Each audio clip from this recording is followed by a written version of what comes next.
Islam, Islam, Islam.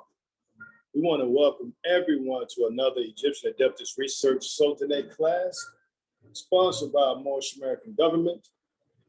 Our host today will be Dr. Medu al-Muhajir. Today's platform will be provided by the Georgia God-Allah Consulate. I am Dr. Torre Anu Rasul Simpson Bey, giving rise and praise to our Father God-Allah and honor to our Holy Prophet Noble to Ali. Honor to our Moorish American government, our grand national flag, emblem and seal, the divine constitution of Moorish America. Islam, Islam, Islam. We'll be starting short. Islam.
Peace and blessings, peace and love. Grand Rising family, how you be?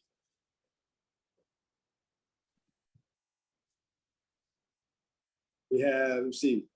Yep, Dr. Shadu Amit, the Muhammad Shuel, Grand Rising, my man, and Dr. Sepsu to Kamet Bay, our Grand Secretary of State. Islam family. Islam. We'll be starting shortly. Islam. Gratitude. Yes, ma'am. Islam. Let's see. Did you need any assistance with anything more? It would be a blessing for you to read the Holy Covenant of the Asiatic nation. Yes, Right. indeed. Tribe of Endurance. Islam. Islam. Gratitude. Will do. Islam. Gratitude. Islam. National Assistant Grand Sheikh. Islam, Grand National Secretary of the State. Great class yesterday. Gratitude. Oh yeah, Islamism without the schism. All right. All right, so you got us, Brother Simpson Bay? Yes, sir. I got you loud and clear. Of course, I'm still going to make you the host. But once I make you the host, I'm still on the manifest. But once I make you the host, then the course recording will proceed. Like I said, I don't know what happened last time, but however, I'm right here on the manifest. All right, so you're going to be able to hold it up then. Oh, man, always. I'm here. Yes, All indeed. right. So right now, I'll make you the host after I open up the way and open up the share screen. So all that's done. And let's see here. All right. Well, let's see. What we got? We open up shortly. We got one more minute. I guess more will be coming in as we open up the way. Islam. Islam.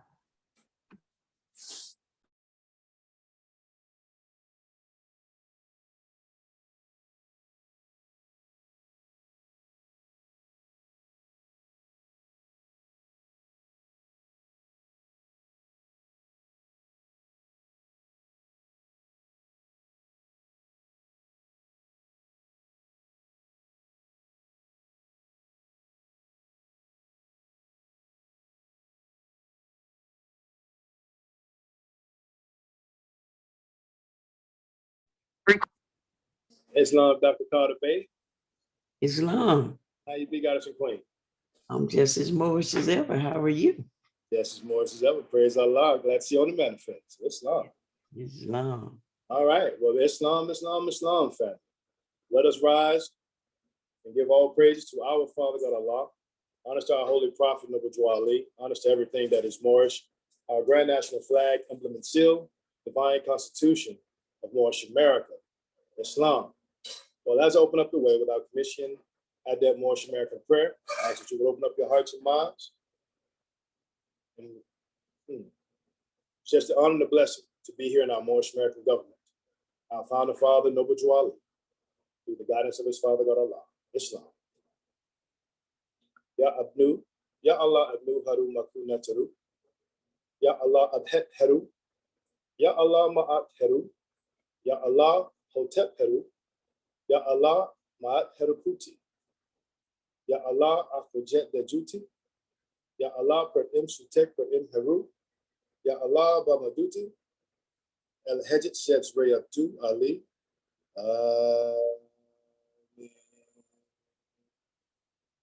Alayas, alayas, alayas. And that is to say, in transliteration, O Allah, the Father of the universe, O Allah, the Father of love, O Allah, the Spirit of truth, O Allah, the Spirit of peace, O Allah, the Spirit of freedom, O Allah, the Spirit of justice, O Allah, you are my protector, O Allah, you are my guide, O Allah, you are my salvation by night and by day, O Allah, through your holy prophet, O Allah, Juali. Amen. Holy Issa, Holy Issa, Holy Issa. Islam. And now I come before you with the divine constitution of Moorish America. Salvation, our God, unity. Act 1. The Grand Sheikh and the Chairman of Moorish America are empowered to make law and enforce laws with the assistance of the Prophet and the Grand Body of Moorish America. The Assistant Grand Sheikh is to assist the Grand Sheikh in all affairs, if he lives according to love, truth, peace, freedom, and justice, and it is known before the citizens of Moorish America. The bylaws. Act 2. All meetings are to be open and closed promptly, according to the Circle 7 and love, truth, peace, freedom, and justice. Friday is our holy day of rest, because on a Friday, the first man was formed in flesh, and on a Friday, the first man departed out of flesh and ascended unto his Father God Allah. For that cause, Friday is the holy day for all Muslims all over the world. Act 3. Love, truth, peace, freedom, and justice must be proclaimed and practiced by all citizens of Moorish America. No citizen is to put in danger or accuse falsely his brother or sister on any occasion at all that may harm his brother or sister, because Allah is love. Act 4. All citizens must preserve these holy and divine laws, and all citizens must obey the laws of the government, because by being a Moorish American, you are a part and parcel of the government and must live the life accordingly. Act 5. No organization of Moorish America is to cause any confusion or to overthrow the laws and constitution of the said government, but to obey hereby. Act 6. With us, all citizens must proclaim their nationality, and we are teaching our people their nationality and their divine creed, that they may know that they are a part and a parcel of this said government, and know that they are not Negroes, colored folks, Black people, or Ethiopians, because these names were given to slaves by slave holders in 1779 and lasted until 1865 during the time of slavery. But this is a new era of time now, and all men now must proclaim their free national name to be recognized by the government in which they live and the nations of the earth. This is the reason why Allah, the great God of the universe, ordained Noble Drew Ali, the prophet, to redeem his people from their sinful ways. The Moorish Americans are the descendants of the ancient Moabites, whom inhabited the northwestern and southwestern shores of Africa. Act 7. All citizens must promptly attend their meetings and become a part and a parcel of all uplifting acts of Moorish America. Moorish Americans must pay their dues and keep in line with all necessities of Moorish America, and then you are entitled to the name of faithful. Husband, you must support your wife and children.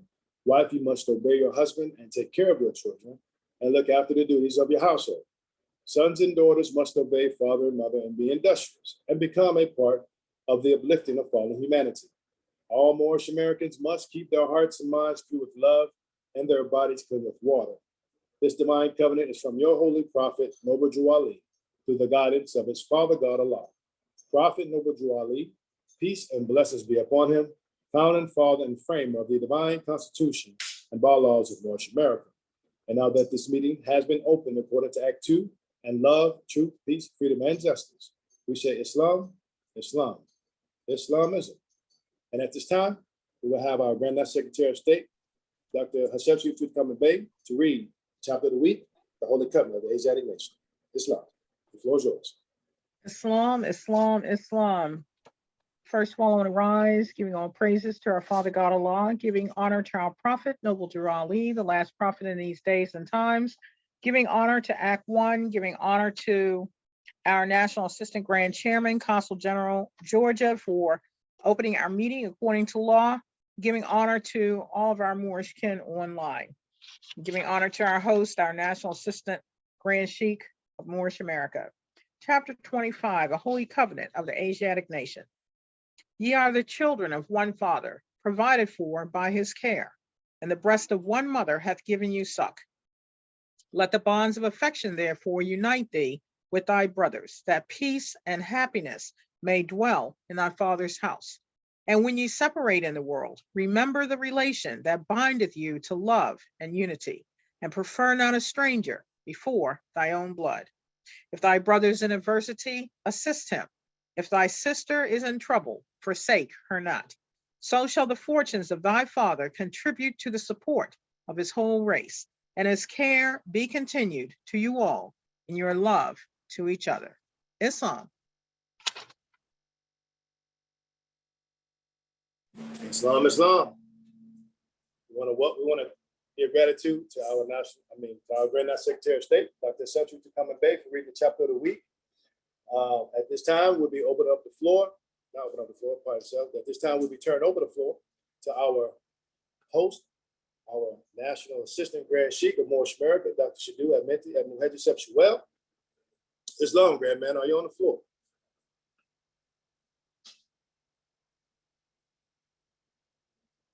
Islamism, Islamism. Islam. Let's see here. Yes, sir. Well, let us rise upon the seventh and give all praises to the great God, Allah, Father God, Allah, and honors to his holy prophet, honors to our holy prophet, Noble Drew Ali, El-Hajj Sharif Abdul Ali, that is. We give honors to our Moorish kin, once again, here, there, and everywhere, and therefore honors to all of you who are continuously honoring yourselves by being yourselves. We give honors to our Grand National Seal. We give honors to our Grand National Emblem, National Flag, Divine Constitution and bylaws, and honors to all of you who are indeed a living manifestation and personification of everything. And I do mean everything that our holy prophet brought to make us a nation. I want to welcome our Moorish kin to another grand unfoldment of a research sultanate session. Praise be to Allah. Egyptian Adeptus Research Sultanate ears. It's a powerful demonstration, Moorish kin. And we look forward to everything it is that our family had to bring on the manifest. You know, this is indeed a most powerful lesson and blessing that we see unfolding right now. We're gonna love this one right here. This I already know this is gonna be a good one. So we want to welcome all of those who have their measure to bring, you know, an upliftment of our people, you know, and at this time, what we're gonna do, we're gonna just proceed forth so that we can hear from our family. Praise be to Allah. So all of the Moors that have their assignment on the manifest, well, let us see it. Islamism. And we'll be aiding and assisting along the way as well. Peace and love.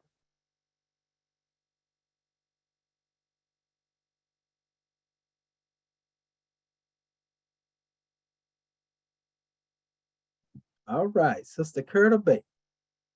First up the back. Islam, goddess and queen. Islam, family. I am the Dendra Nia Curta Bay. First, let me rise and give praises to our great God Allah. I give honors to our holy prophet, Noble Drew Ali. I give honors to Act One. I give honors to all my government officials. I give honors to you, National Assistant Grand Sheik, for our ears class, our research class, and I give honors to our National Assistant Grand Chairman for opening us up according to law, and our National Grand Secretary for reading the chapter of the week.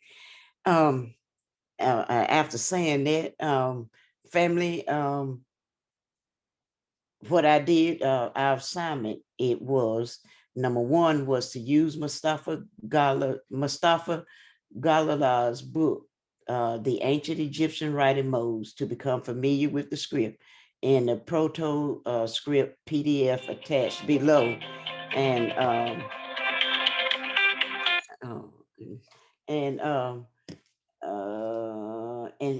you told us to study the script and identify their similarities and slight differences.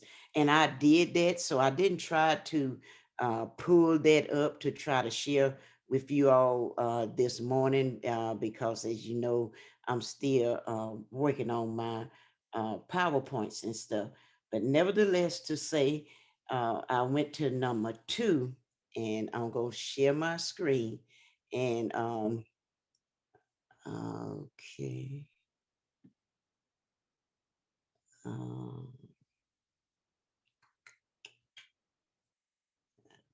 Let me see if I can get that over.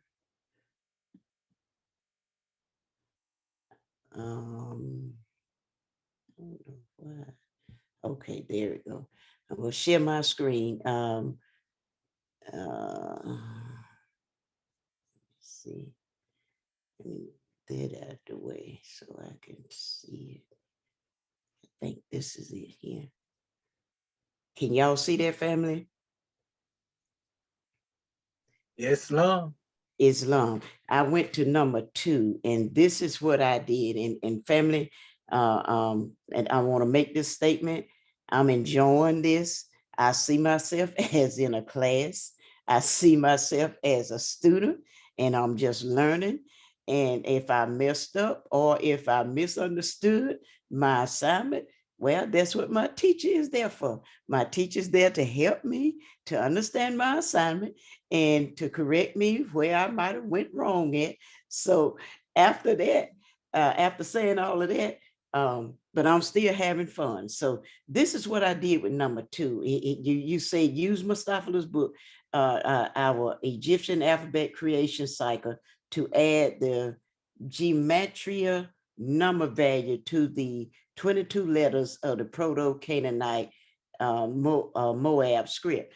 And in the attachments that you sent out, Dr. Shaheed, I chose this one here because to put them in the abjad order, because I'm gonna make that a little bit bigger for you, family. I don't know if you can see that way, but this one was the this was the paleo alphabet, and I went down, I looked at Mustapha's book, and I compared. You see over here on the side, I put the actual alphabet, because that was to help me. That was just for my to help me. And when I compared everything with Mustapha's, in Mustapha's book, in his book, everything lined up. The number that's the A, the number value was 1, and this is the B, the number value was 2, and this was the G, the number value was 3, and going on down. But when I got to the alphabet Y, and as you can see over here, on this page, and family, in your attachment, that's on page 7, where it say the Hebrew alphabet, the biblical, and I'm in that's in the corner, I'm in that column. But nevertheless, they have V, O, and U. Well, in Mustapha's book, in his book, he got the W. And so but the value of that alphabet is 6.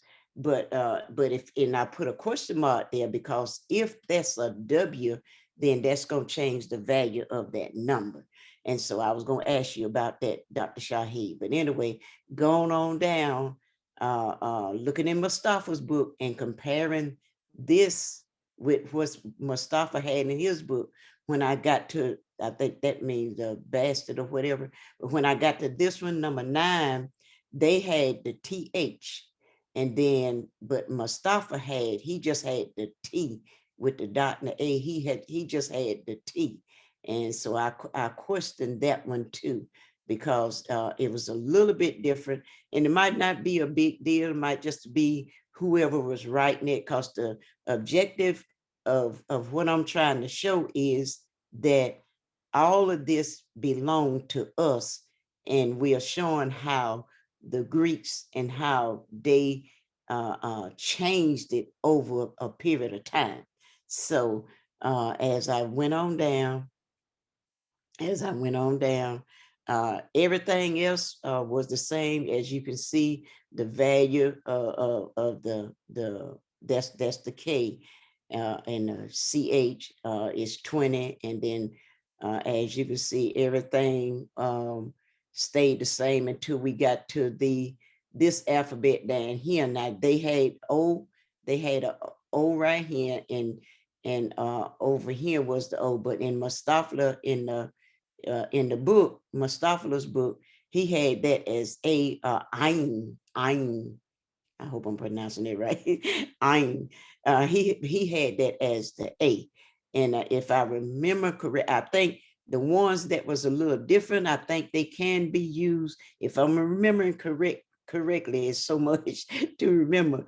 I think they can be used interchangeably. But anyway, nevertheless, I came on down to the next one, which is this here in Mustapha's book. We know the sound of that. That's the P and the PH. And we know the sound of that was the F sound. I know I had that written out in the book. So that was the only thing that was for my recollection as I was going over, but it still got the value of 80. And then in the book, this is the TS, and you see the S over here, but Mustapha, he had the T, and then I think he had the S. And as it went on down to you, when you get to the last alphabet. That was the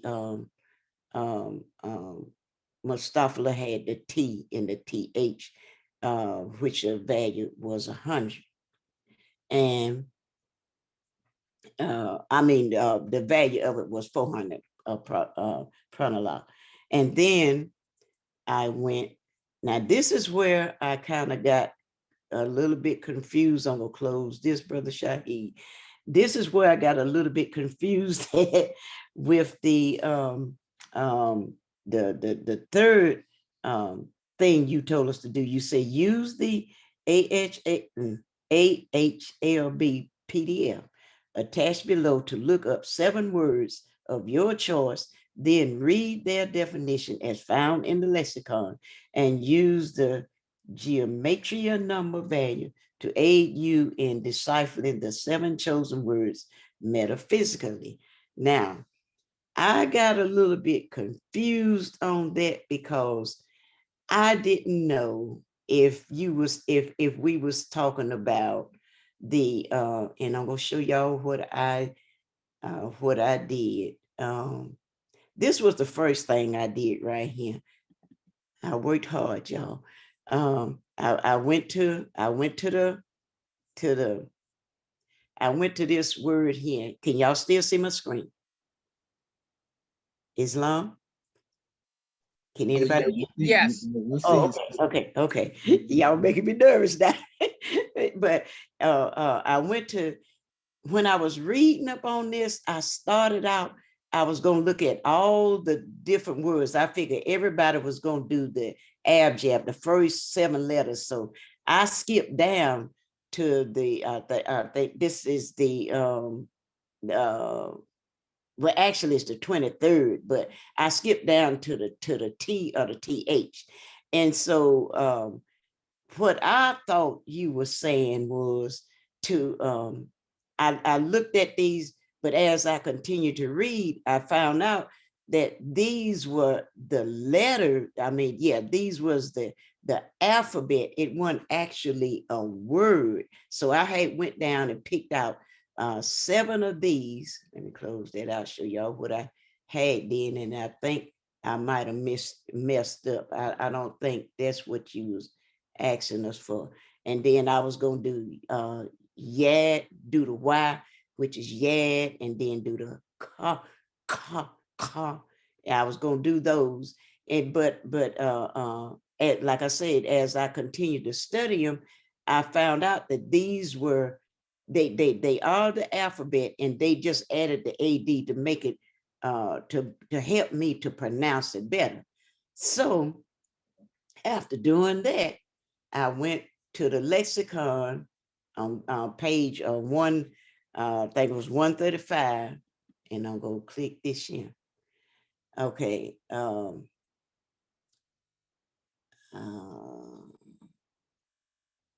don't see my little thing how to make that a little bit bigger for y'all. But anyway, I went to the there, and when I went here, I saw the word, you say pick out any word. So I say, okay, well, maybe he talking about just look at that and pick out any word. So I see the word sweep in there, and I saw the word broom in there. And it talked about how the picture is a basket which were made from fibers. It says these, it said the fiber were woven and spun into products such as baskets and other products such as brooms. And so I thought, I said, well, if he talking about the words broom and also sweep, it talks about sweep, those words are associated with the or the TH. And the TH coming from Mustafa's book, the TH that do represent the 24th spear. That's the 24th spear, and it's the 24th letter. And what I looked at it and I say, namely, wait a minute. Hold on, family. Get my notes. Yeah. Okay, that's the TH, that's the 23rd letter, PROTO. And the number value of that is the 500, right? And so because you say give the number value to help me to kind of figure out metaphysically what I was talking about. But anyway, when I looked up that the 23rd letter, which is the TH, which would be the, then it says the TH having the numerical value of 500 represents the elimination of the opposition forces that stand in the way of reunion with the divine origin, the forceful detachment from the lower material realm of the world, and the triumph of mind over matter, so to speak. He says, in the complete orderly cycle of creation, the process of reunification must be the reverse mirror image of the first phase of the creation cycle. As such, this sphere letter TH being the value 500 is the mirror image of the sixth sphere letter W that represents the divine thought / intelligent connection to the lower material realm of the world. And then and after I saw that, I say, well, when he's talking about the disconnecting from, basically disconnecting from that lower self, and in our chapter 1, when you look at the creation cycle, you see us, the creation and the fall of man. You see us being created, you see us fall, and now we are raising back up. And when I saw about the broom and the sweeping part, I say, well, that was symbolic to me. That was symbolic of us having to, our minds had to be, we had to take that broom and sweep clean all of that old note that we had learned that wasn't true. We had to take that broom and sweep it out, and then we took the broom, we used the broom to do the sweeping of the mind, to clean things out. And then the next one I looked at was Islam, pardon itself, Moors. The Grand Sheik is trying to get in. He's in the waiting room. Pardon itself, goddess. oh no, you fine. Gratitude. On my side, I can't see it. Brother Elvis Bay just said it, and I don't see the tab up here that let me admit normally. I don't see the grand sheet trying to get in. I see six. I see 6 individuals. I see 6, and then I don't see anyone trying to get in. So let me call the grand man, and you all go ahead. I'll call him right quick. Gratitude. Islam. And then I went to, and like I said, I went to the second page, the next page, which talks about spin and yawn. All of this is still associated with the with that alphabet TH, and associated with the. But when I saw all of that is still connected to that word. And as I was studying too, the lexicon helps you to know more about the culture of the people, so we can see too that they use they use the spin, they use yarn and stuff. All of that still ties in with the broom and the sweeping part. But it says the yarn, it said the picture graph is a basket. That's so small. It's a basket used for storing.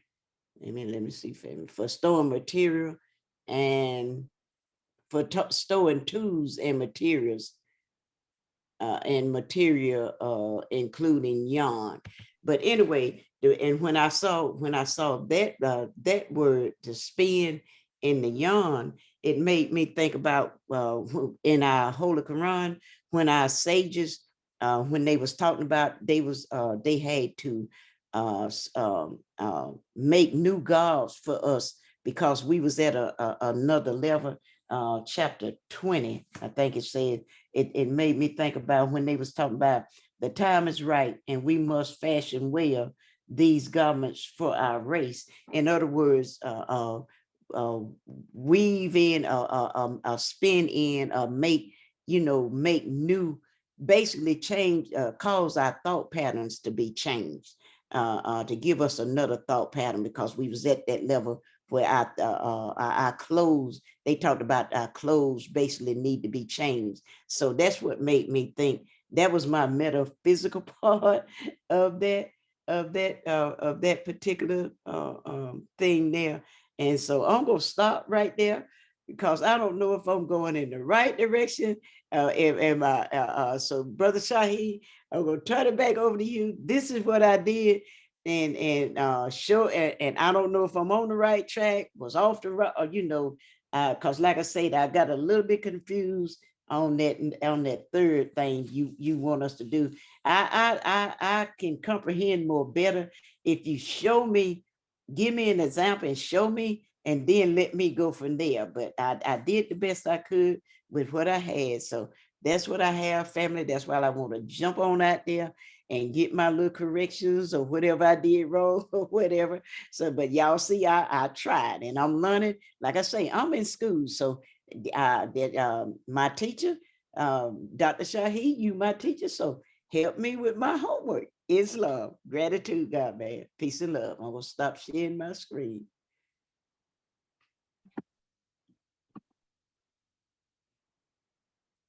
Islam, can you hear me, sister? Yes, sir. I can hear you well. Gratitude, gratitude. Praise be to Allah. Islam.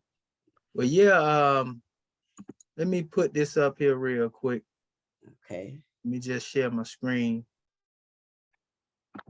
Make sure I'm sharing the whole thing.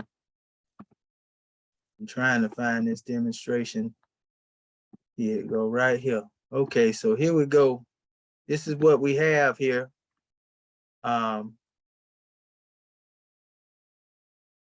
Now remember, in the homework session, as we stated, we said use Mustafa Gadala's book, The Ancient Egyptian Writing Modes, to become familiar with the scripts in the proto script PDF attached below, and study the scripts and identify their similarities and slight differences. And then you had use Mustafa Gadala's book, The Egyptian Alphabetical Creation Cycle, to add the gematria number values to the 22 letters. And you had the right idea. We say Proto-Canaanite, Proto-Canaanite and the Moabite script. We were talking about the pictorial script, and that's where you kind of went, veered off a little bit. Okay. The same numerical value, is what it is, whether you deal with that script you had or the pictorial, but the pictorial was necessary that you be able to go into the dictionary properly. Okay. See, and I'm gonna show you what I'm saying when I say pictorial. Okay. Then we have use the 8 HLB PDF attached below to look up 7 words of your choice. And then read their definitions as found in the lexicon, which you was in, and use the gematria number values to aid you in deciphering the 7 chosen words metaphysically. And so this would be, the dictionary you find in the 7 words, and also going into the gematria of each one of the letters. And then, reading the same work of the brother Mustafa Gadala's book, with those definitions, you would be able to help find your definition, so to speak. So when I say Proto-Canaanite, Proto-Moabite, this is what we're referring to here. And this is when we said proto-script, this was the actual PDF that we was talking about right here. So if you go in here, you could have chose from either one of these here and find your way, so to speak, and dealing with a lot of the words. This is just sound shifting. So where you seen a V is still synonymous with the W. you know, so that ain't a real big issue, you know, and either one of the ones that you seen with the TH and the TA, it's Right. still, you know, saying the same thing, but these are different charts. Mhm. But if you were to put your value beside, you know, which we see, you had the value beside what is the Paleo Hebrew, but we didn't mention the Paleo Hebrew. You know, you would see that beside these symbols here, each one of them, as we go down, if you were to place your numbers on the side of these, Oh, okay. you see each and every one of them, then you would have been able to go into the dictionary, you know, which is the lexicon right here, like you was doing, but you couldn't do that with that other script, Right. you know, because there's a difference between the two. Let me go over here. Here it is right here. So when you come down, my bad. I may have to download it if it go closed again. So you were to go down here like you did, Okay. and like you said, you stayed up in the top dealing with each letter. You know, if you would have went down in here, and that's why I had sent that video, because it kind of gave a little explanation. I don't know if you got it, because I attached it to it. Sometimes you don't get the videos. Oh, okay. And I have to resend them like I had to do with the link last night. I noticed it didn't come when I sent it, so maybe the video didn't come. Now we'll see if our Moorish Ken was able to get that video. And so, for example, right here, see the way, even in this particular book, like I said, you could have used either one, but just long as it was pictorial. Okay. And notice, you know, again, this is your Proto-Sinaitic, Proto-Canaanite script right here, Mm-hmm. right here on the side. Okay. This is just the alphabetical script right here. You know, we wasn't really dealing with this per se, but it's there by virtue of it being beside it. You know, we were dealing with the pictorial script. That's where you would get your metaphysics from. So you see head of an ox, they give a description here. It wouldn't hurt to use these descriptions as a guiding point and then go deeper into a certain measure. You know what I mean? Okay. You know, all of them that they have here, you know, and different scripts will call these things different things, but that's neither here nor there. Mm-hmm. You know, but the main thing, if you look here, for example, you see the wall is actually in this particular script, you know, whereas in the other one, you just had the VOU, Right. but it's still the same thing. You see what I'm saying? Yeah. So they put the sounds on each side of this here. Right. So when you go down here, just like, you know, you deal with the TH. See on the side of this one here, that's just T. So that's where the TA would come from. The Okay. difference between the two when you was dealing with that other letter. Right. Nevertheless, I want to get down here to the actual dictionary to show you what I meant in the third portion. Yeah. Yeah. Because. You know, so when you get down here,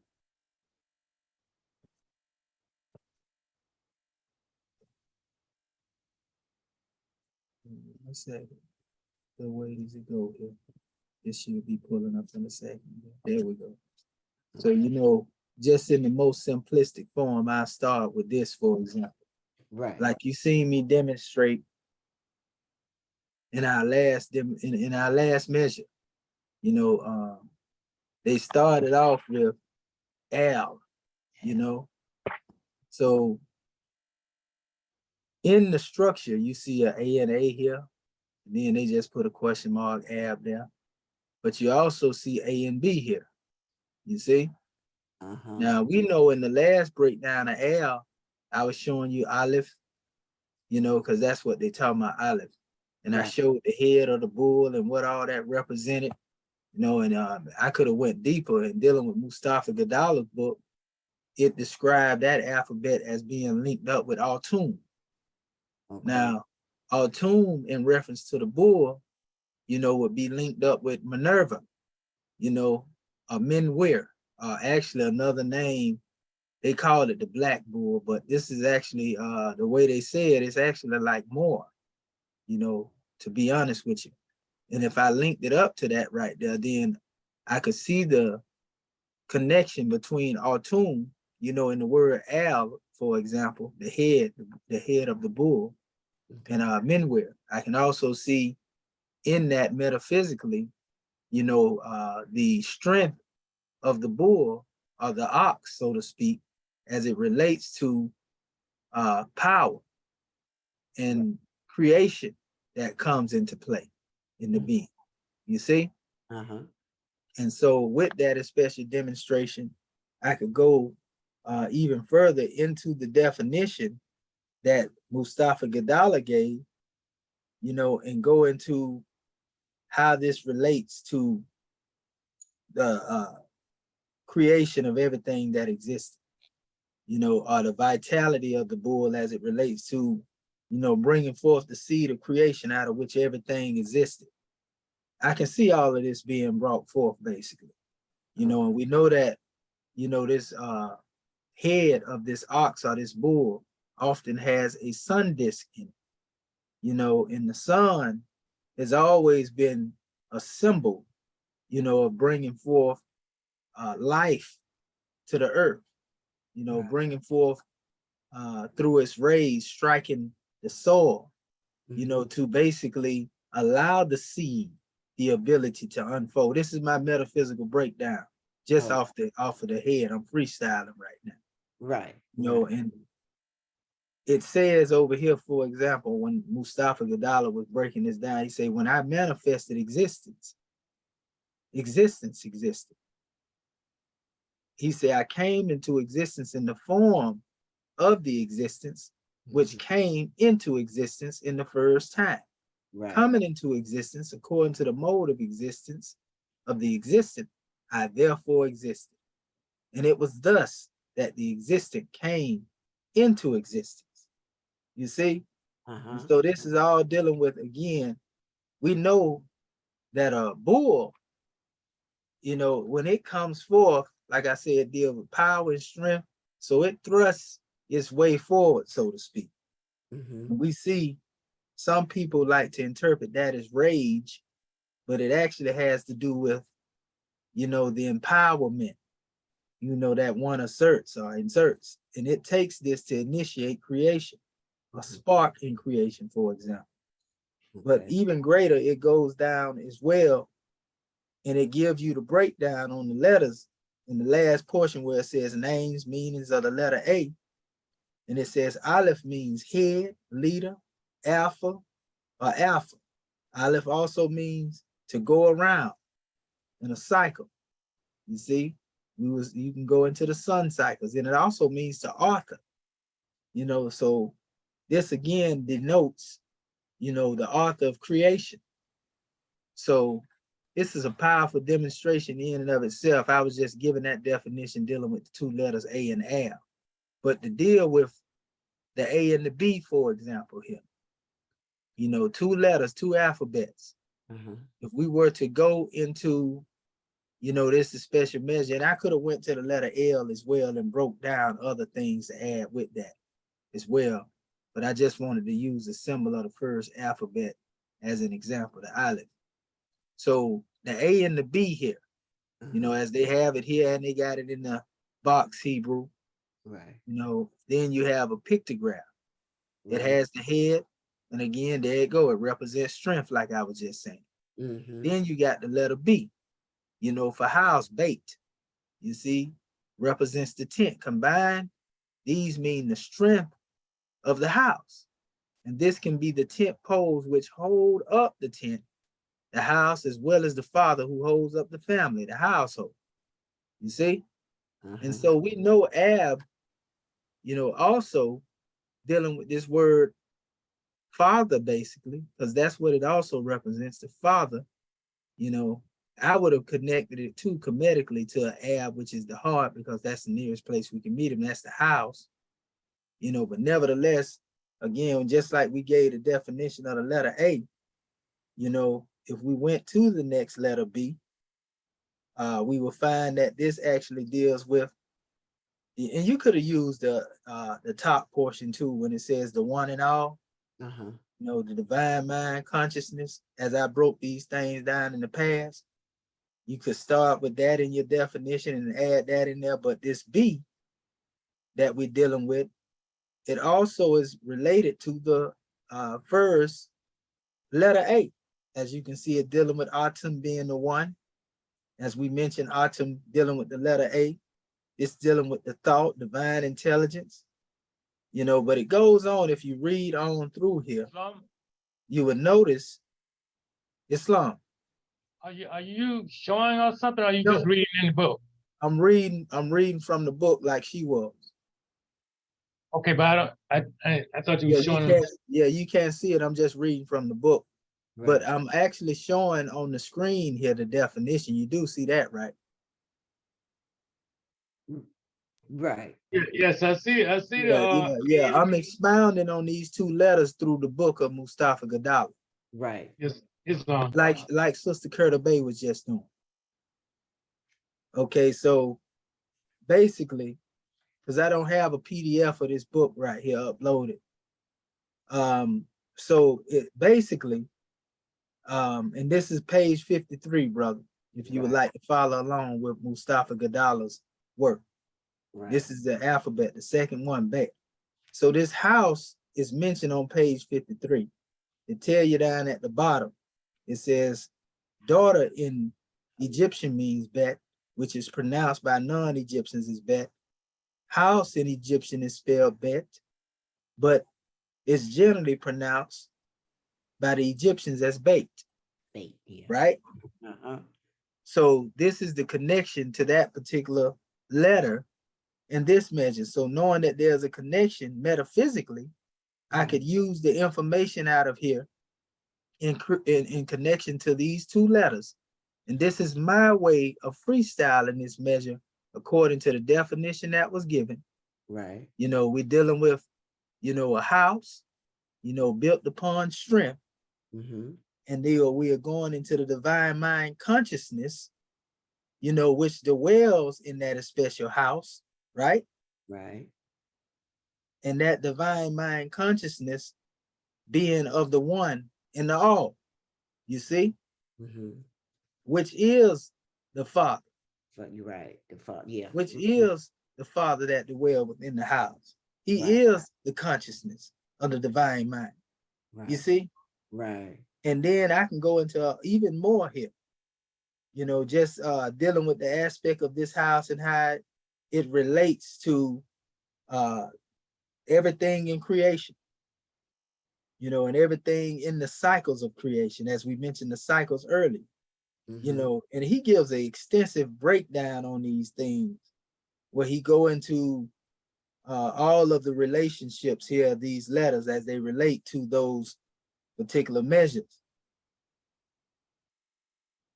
So we can go into the house that is above, the house that is below. And when I say above, I'm talking about the celestial house, the Mm-hmm. celestial house through which the sun and everything else goes through. Mm-hmm. You know, then people call them zodiac, we call them Dendera. You know, we could speak of, you know, the house within man himself. You know, so these are different metaphysical drawings, and I can go a little bit more, but I just want to give that as an example. Right. So the key was to find the gematria to each one of these words. And once you find the gematria and breaking these words down, they will better aid you in the 7 words that you chose now. They will better aid you in your breakdown, basically. Oh, You know, okay. so if you would have had, you know, your particular measure beside, you know, the letters, Uh-huh. you see, whatever letters you chose, Okay. you So know, that come out of those 7 words, okay. So then I it would have been better to have a better breakdown. And now okay. let's go back up here, for example. Okay. When I come here, and we definitely didn't want our family to get confused with these particular letters here, because this is dealing with the Egyptian, that the European had came up with these sounds for these particular measures. Right. They're only showing you the comparison on where these letters here, which is they call it mosaic hieroglyphic here, which is still Proto-Sinaitic, Proto-Canaanite. But these letters are coming from these particular symbols. You know, so we wasn't dealing with these letters over here. You know, this is where we get into, you know, the actual letters here Right. that deal with these particular pictorial measures. You see what I'm saying? Okay. And I'm gonna show you something later once everybody finish, Yeah. on how these particular letters come up out of this. We'll get into that in a second once everybody finish their measures. So yeah, you were just basically taking this here, looking at your symbols, just like we know this is the letter A. So all right, well, I would go back. Where is that? Yeah, I would go back here looking for the letter A. You see? Yeah. And if I chose this letter again, let's go back here. Then this would be right up under the letter A. Then we know that's the B. Right. You see? So the numerical value of this is 1 and 2. Yeah. Okay. You see what I'm saying? And so when I found that, then I go back to Mustafa Gadala's book and I break it down. I can see here. All right, the house is mentioned here. They mentioned cattle here. We know the cattle is really the bull or the ox that it really relates to, that I was just breaking down. And so based on what chart you use, you'll see those things, But nevertheless, when you bring everything together, you were simply just putting, words together based on the alphabet that was already there. For example, let me go to another and I'll show you what I'm talking about again. Like this, and it's a numerical value out of that. So you got 1 and 2. Right. You see, out of that particular demonstration. Now to go further, I could say 1 and 2 is 3, and then that wouldn't be necessary though, because I didn't want to go into a complex aspect of the gematria and adding everything together. I just wanted you to be able to identify the number with the letter. Right. So for example, here's another one, which is Yab, right? So we know this is 1 and 2 right here. But this particular letter, if you go back up here, will be identified with when you see it. Let me see it right here. Okay, there you go, right there. Right up here in this area here. That's where your Yab would come from. So if you were to go here, and let's just say I had everything number here: 1, 2, 3, 4, 5, 6, 7, 8, right? 9, which I already know is 10. You see, 10 is always Yah. So this would actually be 10. So if we were going back over here to the letter, it would actually be 2, 1, and 10. Yeah. You see what I'm saying? So you go back to Mustafa Gadala's book and you look up each one of those alphabets, with the 2, the 1, and the 10.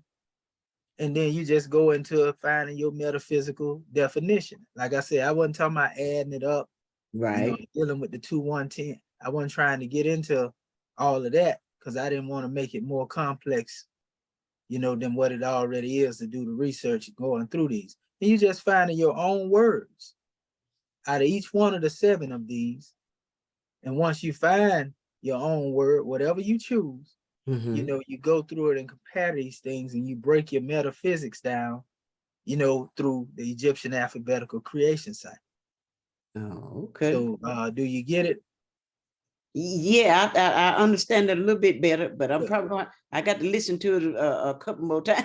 Yeah, it's all right. No, it's not overnight. This is all new to what me. happened is, like I say, you got thrown off by the alphabet that you use. Right. You use the regular alphabet, the universal alphabet, I would call it.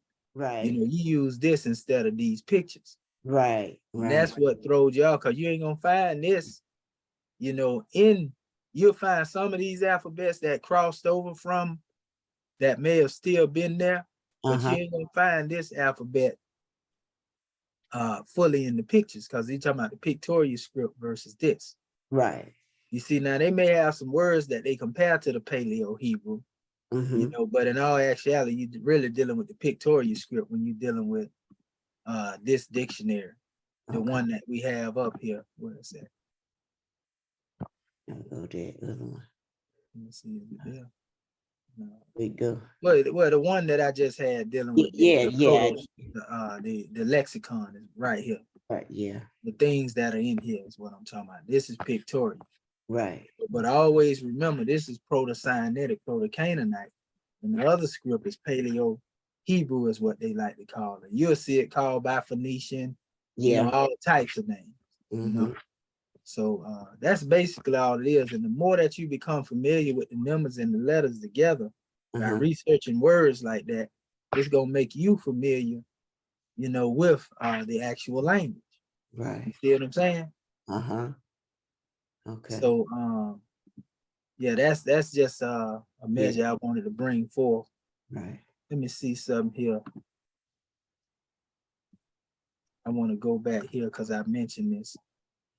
Like for example, you know, you could have went up here, you know, and let me see. If you do your research, you know, into relation to Altoon and see who Altoon was connected to, you know, and they got up here, they said, you know, he's connected to the lion, the bull, the lizard, and they use the term 8 in certain aspects of the comparison. So, you know, there's a grand connection. But Mhm. looking at the Manevis, you know, oneself, like I said, this one is known as mirror.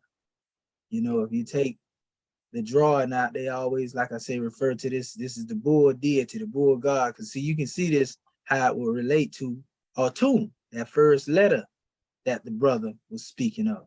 Right. See, and then it's talking about the solar disk. Yeah. You know, it even gives the expression of this special bull. I'm gonna show you real quick. Thought they'd have a link up here where I can actually show it to you here. Let's see. Yeah, there you go, right there. Right. You often see it here. See, this Yeah. would be the head It's that is dealing with the alphabet itself. You see what I'm saying? Uh-huh. And this is a very popular expression, you know, of this is special one. You know, so for example, if I were to do deeper research, because this is actually the Greek expression, this is the Kemetic expression. You always want to, you know, the so-called Greek is what we call it, but you know, really the Hecopter. Want to go back to the oldest expression of the source. And so when you pull it up, you see all these different expressions of Memwit. You see, Mhm. you can see where they definitely adopted this from. As it showed again, we already showed this portion. Here's another expression. Right. This is actually expression of the goddess with the headdress, which you see that. So we see this as a masculine and feminine drawing. Mhm. You know, this goes back to the demonstration of the mother of virtue expression, also dealing with the husbandman being in unity. You know, Right. it don't place a gender on the creator per se, you know, but it's just showing that the powers of both energies exist, you know, in this expression. You know, you got your bull, you got your cow, you know, and we can go on and on and on. And you see why they call it in certain cases the black bull. Mhm. You know, that's just dealing with the expression that was transliterated, you know, and so it's all over the place. You can Right. go into it, but the main aspect is that the head, you know, of this particular deity, you know, our expression has been used to represent creative power. You see? Okay. So now you see how those alphabets actually took us back here and helped give us our own interpretation, you know, of this particular deity. Right. You see, and when I say deity, we're not talking about many God, we're talking about the attributes that are manifesting, you know, through creation. Mhm. So Mhm. now when you see, you know, this particular animal, you no longer just see it as a bull, Right. you know, you see it through its characteristics. What are the characteristics? Again, vitality, strength, you know, and we can say even initiative, Right. you know, because a bull is not passive. So Right. there's initiative there. You see? That's right. And so if you notice, you see, again, you'll see the goddess and the God man wearing these measures. So that represent that same creative power. Right. You know, I'm just dealing with the one letter A alone when I'm expressing this. You know, so the ancient Kemites always had a veneration, you know, a reverence you know, for this particular animal as it related to Atum, you know, and so forth, the creating creative powers. So you can see it's just written in stone all over the place, you know, and we showed you how the brother Agus Khan, you know, of the Turks, who was a descendant of the ancient Egyptian, we showed you how even he had that as his symbol. And I'll go back there again just for the sake of showing you Agus Khan, you know, how he stayed true being Turk, you know, and you see Right. how that A changed to the O. Uh-huh. So yeah, right here, as we showed you before, you know, he was definitely true to his Egyptian roots. And we got pictures where he was sitting up under the Atet. The Right. Atet is, but see what he have? That represented his power, his strength. Yeah, You know, yes. he's representing himself in his head, you know, as being a leader, Mm-hmm. you know, through that power and strength. His creative powers of vitality, of force, initiative, you know. So that's just a way to break that thing down and give you some grand insight into it. You know, it's a powerful demonstration. Signs and symbols are for conscious mind and men and women of understanding.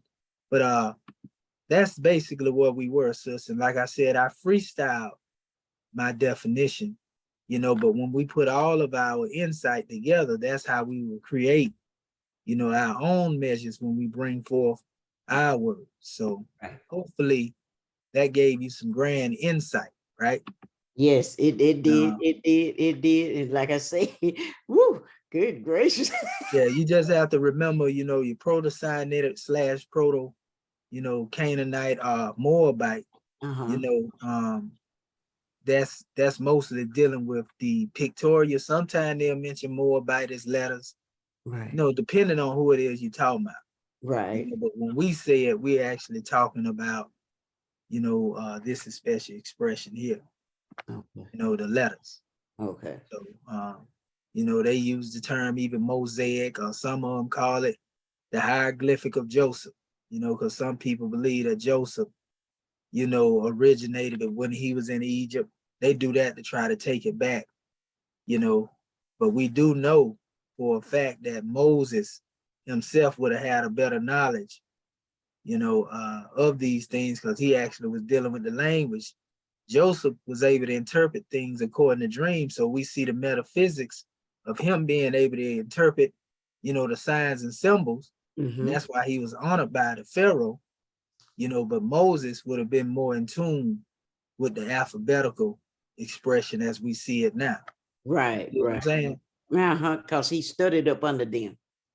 Right. He would be, because it say he was learning all the ways, but Joseph was good in interpreting. And so Right. he would have had a better mind to understand the metaphysics as he Yep. came before Moses. And in this aspect, we can also see how him having a knowledge of these metaphysics proves, you know, that the most elect would understand the metaphysics. But then when you get down into the writings, then Moses would have been there demonstrating this way before this Champollion guy that Mm-hmm. they talk about later. So, you know, this is a whole nother measure. But yet and still, a lot of Moses documents and documentation was found over in Mount Sinai. There's Mm-hmm. records out here showing and proving that Mount Sinai is actually where a lot of the history, you know, of Israelites is preserved over there in that area, about the Exodus and all that stuff that you can't find in other areas is actually over there. And it's not strange, because Right. if the Exodus took place and that's what Moses was up in Mount Sinai getting revelation, then surely those scripts and everything that's found over there, all the tablets that was over there that I showed you before, you know, they would have that story in it. And that's what we have come to find. And I'm gonna go here real quick, and then I'm gonna open up the floor again for our Moorish kin. I just want to be a little more thorough and make sure that one's getting the drawing. And I'm gonna show you something here. Just give me 1 second. I actually got a few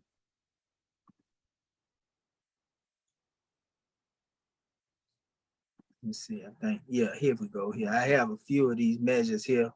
I didn't put them in PDF or none yet. If you notice, they use the term for the different periods of the language. They saying Abrahamic Hebrew, right? Right. You know, but that Abrahamic Hebrew would still be pictorially inclined, you know, but they say spoken and it says none, right? Right. So this would be in reference to what he actually spoke. But I would actually say also that Abraham was a Cushite. Right. You see, so his actual spoken language would have probably been more of the Sabian, you know, or that pre-Arabian demonstration that I show to people all the time. So here's the hieroglyphic, as they call it, Hebrew expression. They give you the time period, which is the same as what I showed you in the PDF a few minutes ago when I was dealing with the alphabet. Right. You know, that's where they're getting the date from. And then they say, okay, this is the Hebrew alphabet. They're not talking about the modern box Hebrew. They talking about the pictorial, Paleo Hebrew. This is the one that you was working with. Yeah. You see what I'm saying? They saying this one came forth at this particular time period. Then you have the Aramaic Syriac, which we didn't even get into really, which is the box Hebrew without the vowels that they put up on it, them little dots and signs. This is the one that they call Aramaic Square Hebrew, which is sometimes referred to as well in the same way, but then they have a Masoretic Hebrew that look the same, but they got them little dots on the bottom of it, you know, and little, just like how the Arabic have dots on the bottom of a particular word, they have them on the top and the bottom. And then Yiddish is something that came into existence, you know, as German Hebrew, and people confuse that as Hebrew language, but the real so-called Hebrew language is Proto-Sinaitic, Proto-Canaanite. Right. You know? And so, you know, they go into a lot of that history here. Then they show the words, and they actually get into these things. I'm gonna touch on some of this too. I just wanted to come here and show you, you know, they were speaking on Moses, Sinai, his inscriptions. So like I said, it's not strange that we find these writings here, because they just verify the existence of Moses of being one. But you got to remember, Moses was able to go within himself as well. See, this is a prime example where they break everything down. See, they get a date here, Mosaic Hebrew, you know, then you see the pictorial script. Then it shows everything with little different tablets and papyri that they found and seals that were actually written in the Paleo Hebrew, the one you was working with, you know, the alphabet. Then they go to Aramaic that I was telling you about when I was saying Square Hebrew. This is the Masoretic. You see, they got the little symbols on the bottom I was telling you about, which is really these same letters with this on the bottom, but it's called Masoretic instead of Aramaic. You see, there's even another measure that expressed the Aramaic, you know, as being Egyptian in our other drawing. See, this is the drawing too where I was showing you about the Autumn represented in the image of the primeval hill during the first intermediate period. Autumn in his hand ever appear as the divine couple. It says on some coffins. Now we know the hand is symbolic to the mind. He was represented by the black bull Menwir who bore the sun disk and the uraeus between his horns. You see what I'm saying? That's what I was drawing off of in my other research. But yeah, nevertheless, when you go into what it is that I was demonstrating in those letters, once we understand the proper context of reference, so to speak, then we can get the grand drawing out of what's really being demonstrated or what's really meant, so to speak, when you go into dealing with these pictures that we have here, you see. And you can see how these letters in a sense evolved out of some of these particular drawings. No doubt there, you see what I'm saying? You can see the letters actually in there. So there's a connection, but you should have been dealing more with the pictures. You know, because you weren't going to be able to understand it, you know, trying to deal with that dictionary, you know, because our dictionary dealing straight with the pictures, you know, and not the Paleo Hebrew. See? So that's, other than that, we give honors to you because you still did a good job in everything that you brought forth and everything that you presented. You know, praise be to Allah. Yeah. Yeah. Gratitude. Gratitude is love. Gratitude. It's but I'm enjoying all of it. And I like the way you when you was talking about how Joseph, how he dreamed the dreams, and he would be more attuned with the metaphysical part of the teaching. And then but you showed how we know Moses, he studied up under them, and but to see how with Joseph's dreams and what he put forth, and then Moses, his teachings with the alphabets and having a better understanding, you still see the connect, you see how they tie together. Oh yeah. If I'm saying that right. Yeah, it and that's so wonderful how they did. It's like they didn't stray off from each other. They was all connected because they are coming from that center, the Father. When you talked about, when you've shown me about the in the word about the Father being the head of the household or whatnot, the strength. And when you was talking about that, that made me think about the great God Allah is our Father. He's the Father of us, and he's the head of us. And as long as we got him at the head, all the rest of it will fall into place. Oh, my mind just went, I just went that was just good. I hear you. I definitely got to listen to this playback. Islam.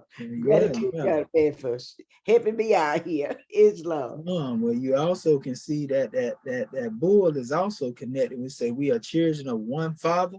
Right. You know, and when you go back to that particular demonstration, and it talks about the one of the all and the one in the all, you know what I mean? You can see that as the alpha, as it's referred to.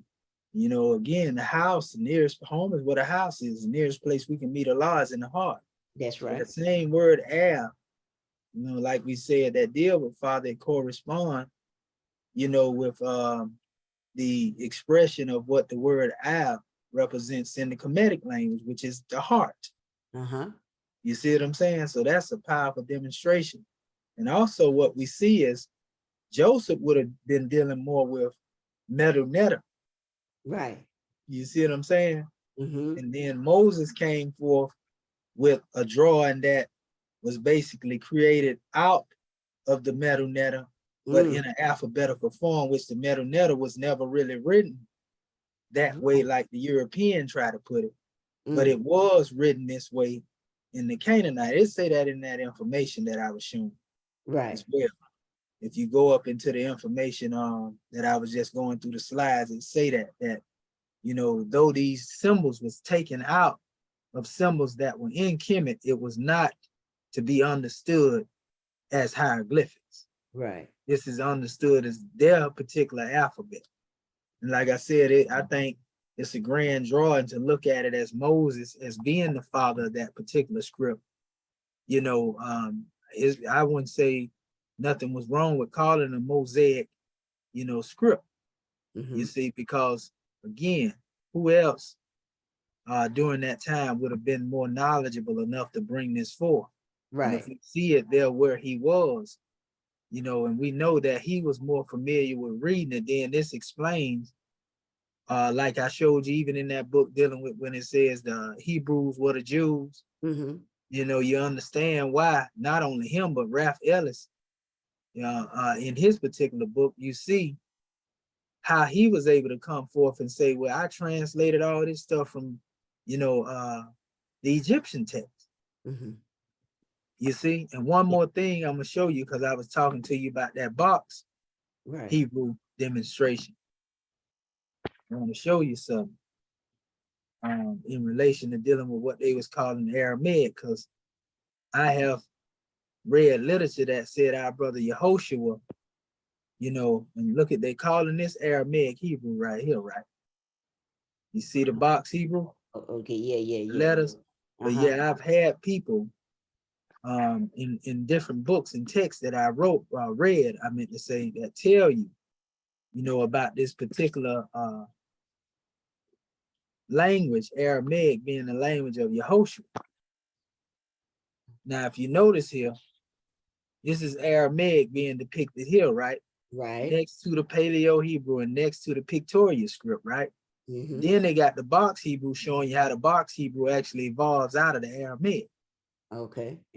I saw that. Then you see the same Aramaic language over here referred to as Papyrus Egypti.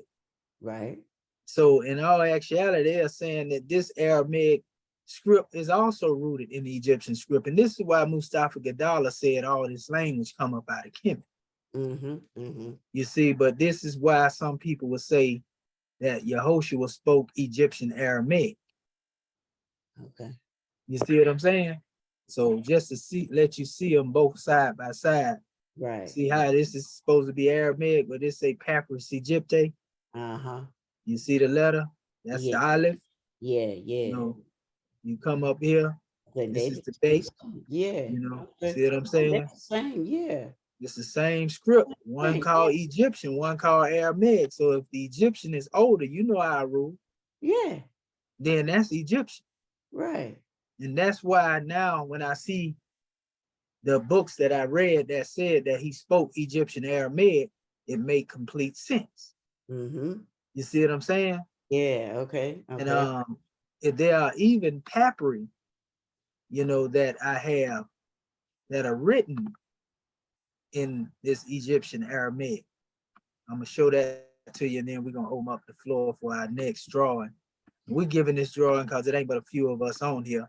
Yeah. So we using this time, you know, wisely, so to speak. So see here. Okay.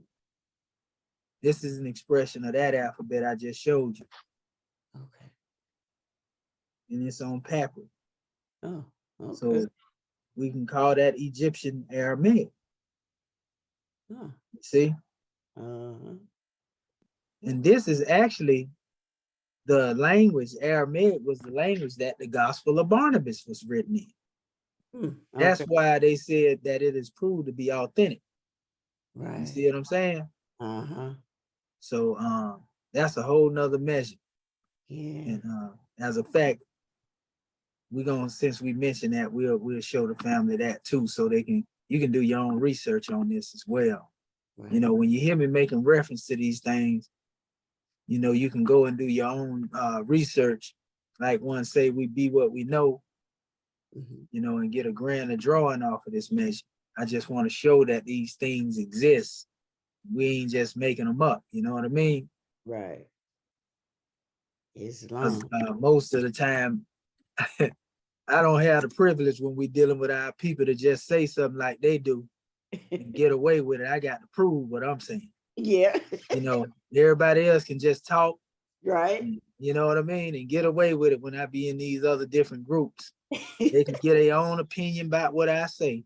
Right. You know what I mean? And everything else, but I got to show proof of what I say.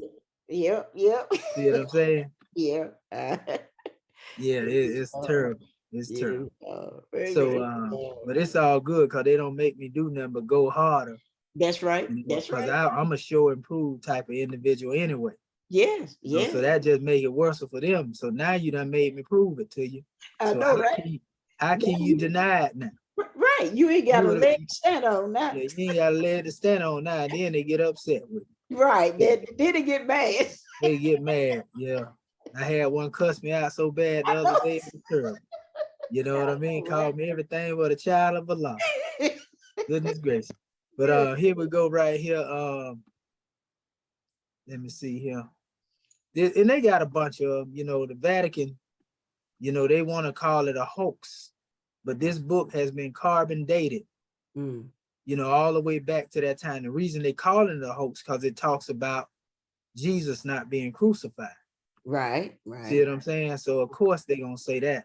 Oh, this is a copy of the Gospel of Barnabas that's mentioned here. And I just want to blow this particular script up. And there it is again. You know, so they got fragments of this stuff, man. Right. You know, so you know, it's a lot of people that just they only believe what Rome told. You know, but nevertheless, this is the oldest Bible, really, on the manifest. Right. All you got to do, like I said, when you deal with tracing everything back, and even up here, when you go here, it's just all over the place. If you go dig for it, you'll find it. But I Right. had sent the PDF out to our Moorish kin a while ago. You know what I mean? Right. I sent it out to our family so they can get their own drawing on it. We have an actual PDF we sent out to our Moorish kin. So a lot of these books, when they cast them out that are Coptic, Hecopter, and like in this Egyptian Aramaic and all this here, they call this stuff pseudo because they know that it has a truth in it. And that's the crazy part about it. The Catholics be studying this stuff in the Vatican, but if they get somebody that get caught studying this stuff outside of them, then they excommunicate them.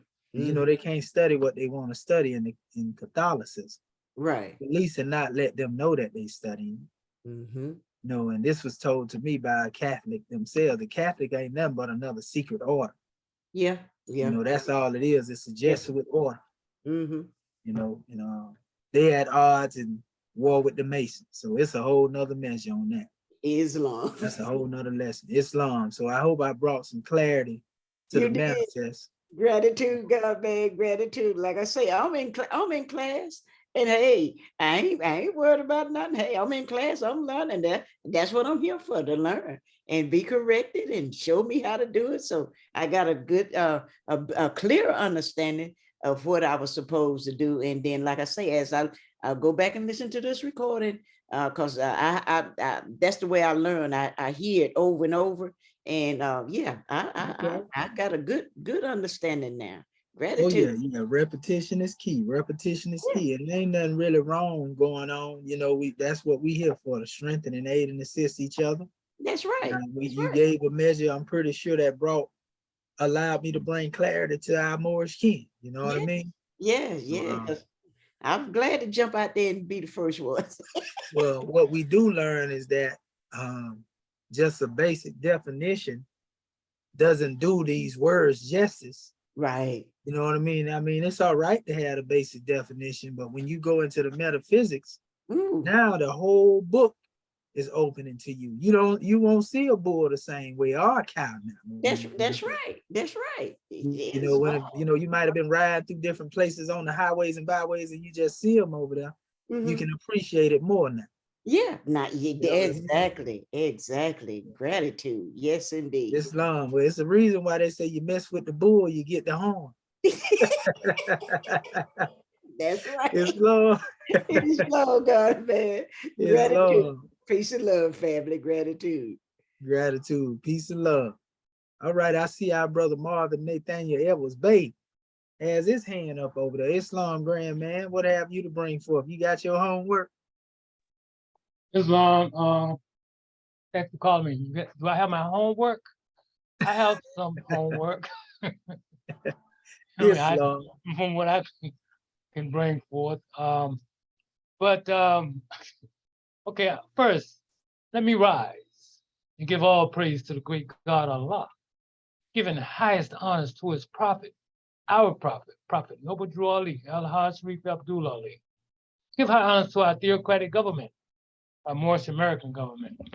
Give high honors to our Act 1. Give high honors to all of our officials. I give high honors to this class, our ears class, our Egyptian adaptive research Sultanate class, as well as I give honors to you, National Assistant Grand Sheikh Dr. Shedu Gamiti Amohed Chetsuel, for hosting and instructing our Egyptian adaptive research Sultanate class. I give honors to those that aided in bringing forth our class this morning. Give honor to Dr. Torre Anu Rasul for providing the platform, the forum for this class. As well as I give honors to all those that aided in bringing, opening up the way. And I give honor to all those that gave their measures before me and all that will give their measures after me. I give honor to the forerunner, Dr. Marcus Mose Garvey L. The forerunner to our prophet that prepared the way, so to speak. as well as I give honor to our ancestors, whom shoulders we stand upon as we, you know what I mean, research what our ancestors brought forth. Today, I give honor to everything that is Moorish, our Quran, Holy Quran, our divine constitutions, our emblems, our flag, seals, our emblems, you know, all, you know, our human of a nation, all of our divine revelations I give honor. And give honor to this class. Yes, yeah, I have some homework. And like the goddess did before, and I'm not going to camel back up her demonstration because we each have to do this for ourselves. I mean, but of course, we're in a class routine and we all should share our knowledge, wisdom, and understanding. And me and myself as well. I didn't completely understand everything that was expected, but you know, I look at this knowledge that we're studying, and I also look at yourself. You know, I mean, you have a plethora of knowledge. You know what I'm saying? And I kind of get an idea of how you know, bring it to us because of your interaction with the conscious community and all of the other entities that you've been engaged in. You know what I mean, in your lifetime, much more than I have, and I'm twice your age, I think, you know, and but you know, I'm willing to learn this. You know, sometimes I look at this, and I hope you don't mind if I you know, bring forth this measure as I'm bringing up forth my my homework. You know, sometimes I think if I focus on, you know, just what the prophet brought, you know what I mean, I can elevate to a level, you know, where I can be one with great God. And I also understand that as we elevate our consciousness, we got to reach out to others, you know what I mean, to uplift others, you know what I mean? That's part of the law, you know, so that's why I can truly, truly appreciate you, my brother, for all that you do. And, you know, and I'm not making excuses for myself because, you know what I mean, I'm, you know, sometimes I think I'm kind of like dyslexic almost when I'm dealing with this knowledge, you know what I mean? But I continue to strive.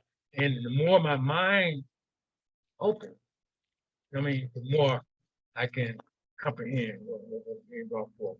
Okay, and so what I'll do, I'll share my screen and hopefully I can bring forth. And like what happened, oh, I got all kinds of stuff I can start out with. Okay, like what I was saying is, when and this is actually not the first part of where I need to be, I thought it would be a good part to start. And the thing about it is, my program tends to change every time I change my ring. Okay, so I'm gonna go back to the beginning of this demonstration. Bring it down a little bit.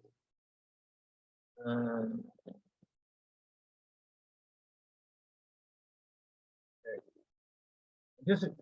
This is just a show that I had.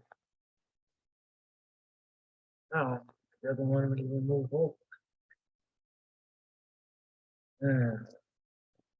Telling it. I'm just trying to get this demonstration to you.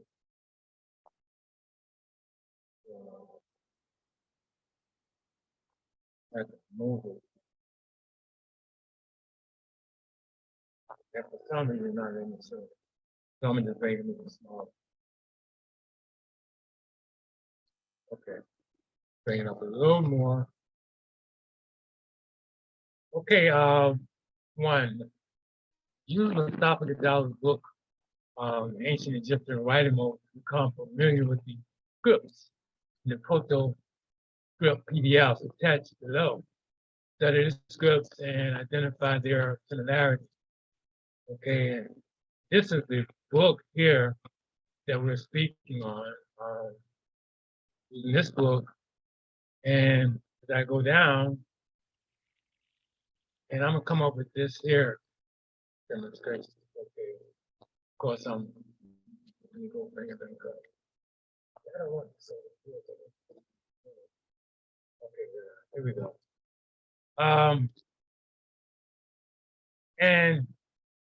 And you say, go to this PROTO, the PROTO script. And PROTO script, how they from a different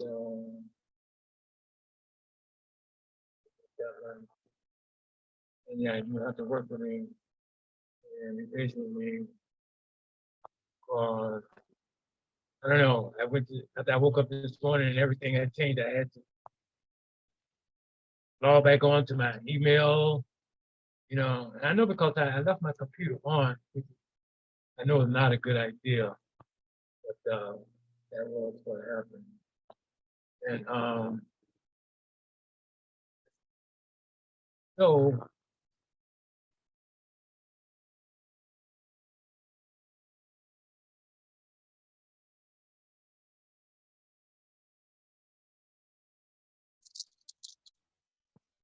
go back to my original email that was sent so that I can bring up our administration.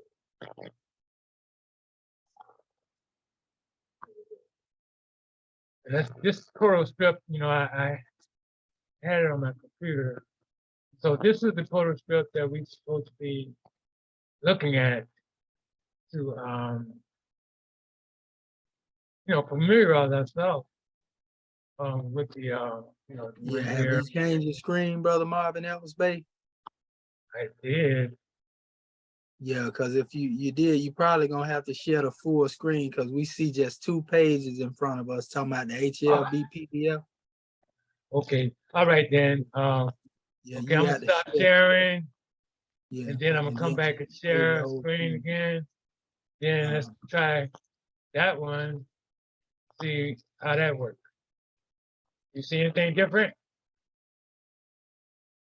I can't hear you. Yes, we see. Yes, sir. We see it right there, brother. Okay. All right. And maybe I can continue. Okay. So this is the proto script you were saying. Yep, that's correct. Okay. Now I actually chose this particular one here. Okay. And I can tell you, not to cut you short, I can tell you if you chose that one. Did you choose the actual script or the pictorials in the script? Well, the one over here to the left where it says PS. Okay. Look like it's saying, is that saying, does that mean proto-cyanitic? Yeah, that's the same thing. That's proto-cyanitic anytime. Okay, yeah, because I thought you was pointing to the middle alphabet. Go ahead, brother. Well, it's like 10 of them on there. How you figure out? No. No, that's where you had put your cursor at, brother. I'm watching your cursor as you move it by. Yes, sir. I'm trying to figure out how come I can't put the class thing up in the corner somewhere. Okay, here we go. I got it now. Okay, so yeah, this is the script. And like I said, I had now this doesn't want to work anymore. I have to go over here, open up the PowerPoint from there. And hopefully it'll show, okay, yeah, it does, it has everything now. And this is the,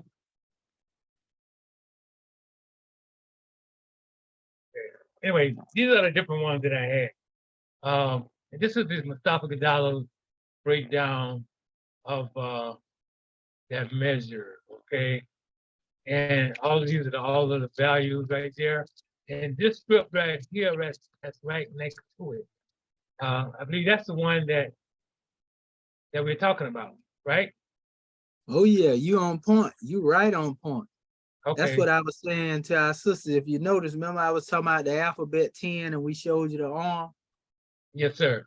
Yeah, you see it down there, the yod. Right.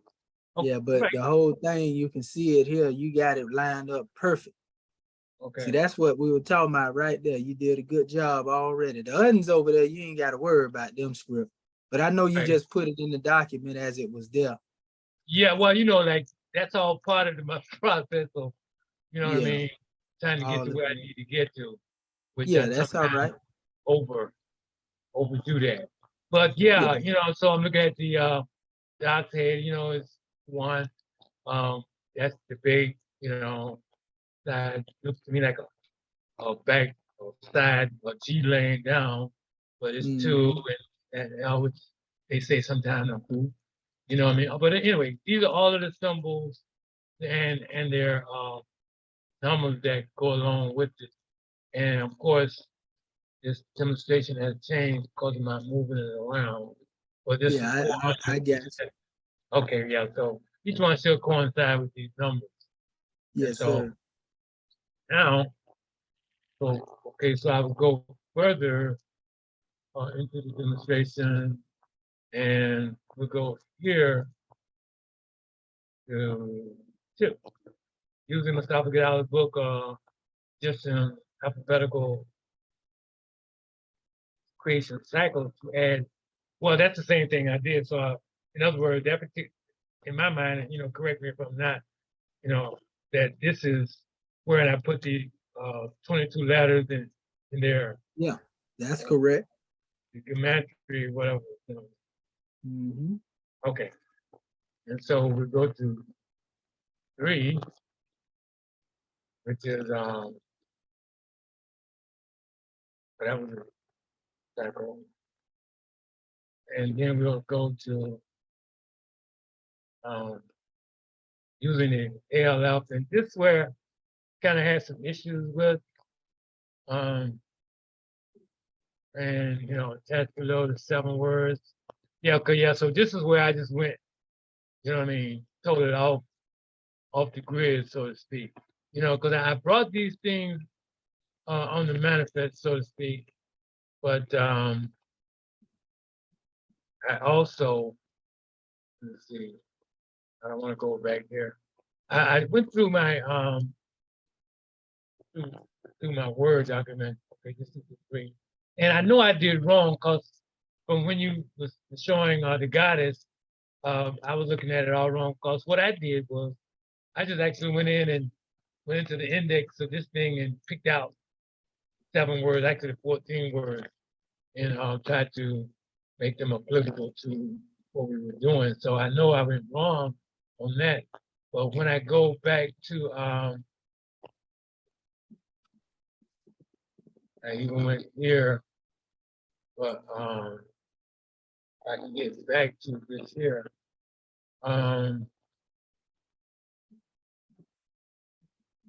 Which is this here, is the actual thing here. Now, had I they went into demonstration with our homework, where you know I had a better okay.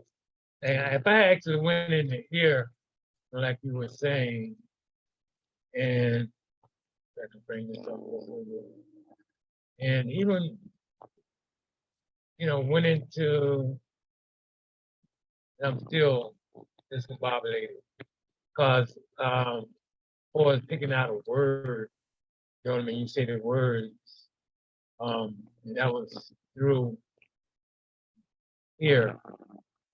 You know, this is how we're looking at it. I was looking at the written words. You were trying to get the words from script. Am I correct? Yes, sir. Scroll your document down, my brother, as far as you can. Which one? Oh, talking about Go the back to where you was. Yes, okay, right sir. here. Yeah, scroll it all the way down. as far as you can.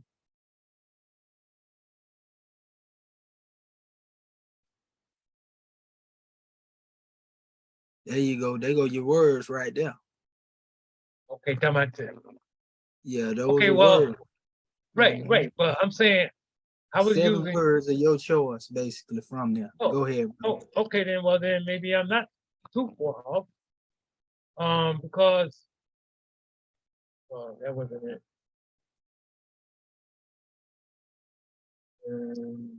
Look like you did it in the other document. Right. Well, that's what I'm trying to get to. Mhm. Sometimes I get kind of. Well, let me go. I go here. Okay, over here.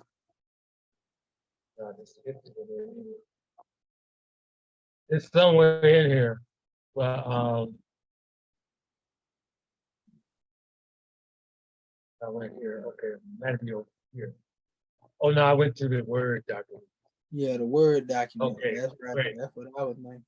Okay, so right, so I went to say, I just picked, some words like circle, and in this circle, 1058 M would be what would be in this here. And what I did was I went to 1058.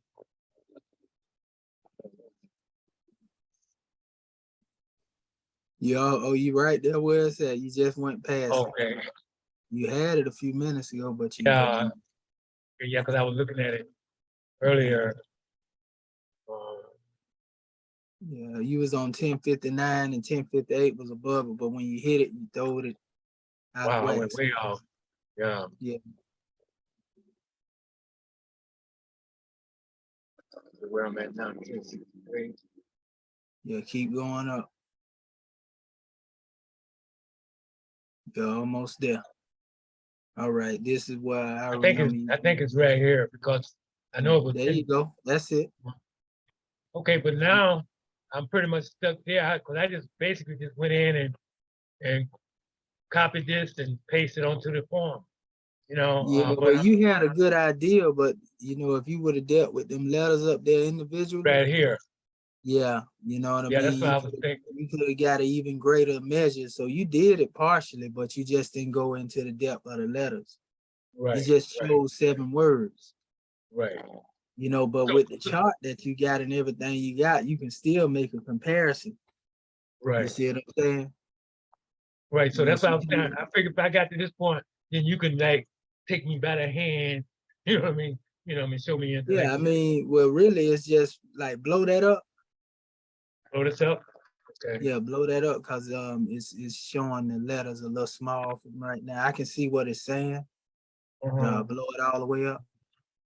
Just spread it out. Take your hand if you got your phone or if you got a cursor. No, this is on the screen. Oh, yeah, I got it. See that right there? No, don't hit that. Yeah, there you go. Okay, yeah. Yeah. Okay. Now I can see it better. Okay. You see it. You see that it translates as G, Y, and L. Right. Okay. You know what I'm saying? So yes, G is that boot that you were talking about. The okay. Y is the hand portion that's coming out, which we often see, and then we got the L, which is that what looked like a hook, so to speak. And so when you look at this, if I go here, hold up, don't. No, can't go back. Yeah, you got to go back. Okay. Because I'm getting ready to guide you through it. Okay, yes, sir. So circle right here. You're looking at all the definitions that you took out, the rejoice and everything. That's what the word mean in its basic context, right? Right. Scroll down, it got some more definitions in there. I stop right there. And then it had another, this is a different definition, but still dealing with the word circle, I see. Right. Because it has a man on the end. You see? Right here. You can actually see the man on the end look like one rejoicing. Okay. Right. Yeah, that's part of his description is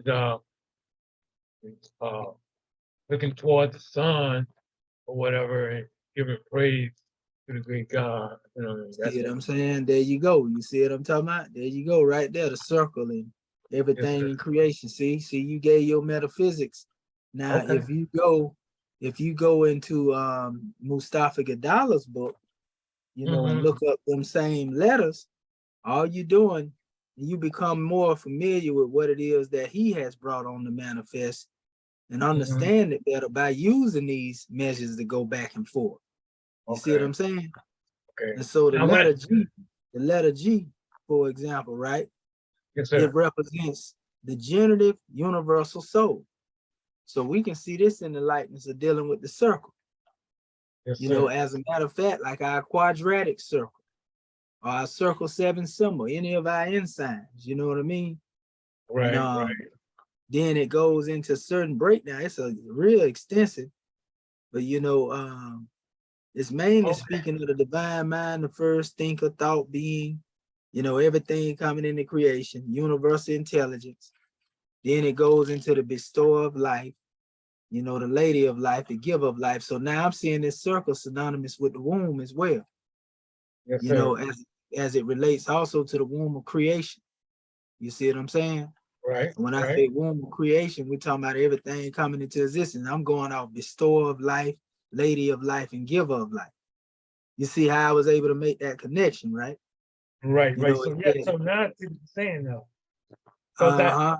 I overlooked all of the actual letters But in the book. yeah, but you still gave a metaphysical interpretation, but this would just help you take it deeper. Deeper. You know Right. what I Yes, mean? sir. You Yes, know, and sir. this is just dealing with the definition itself. We ain't Right. went letter by letter. This is just the letter G that I'm dealing with right now. You Yes, see what sir. I'm saying? Yes, And sir. then it goes on. It talks about the celestial soul, you know, Mm-hmm. and all of that, the generative soul. I can't help but think of the circle 7 icon when I see that. The Wow. spirit man was given a soul to function upon the plane of soul. You know, Right. that's the 7 functioning, you know, in the circle, so to speak. And then Yes, it sir. even went into the breakdown of the words, which they call Gimiel, you know, which means beautiful like the moon, beautiful one.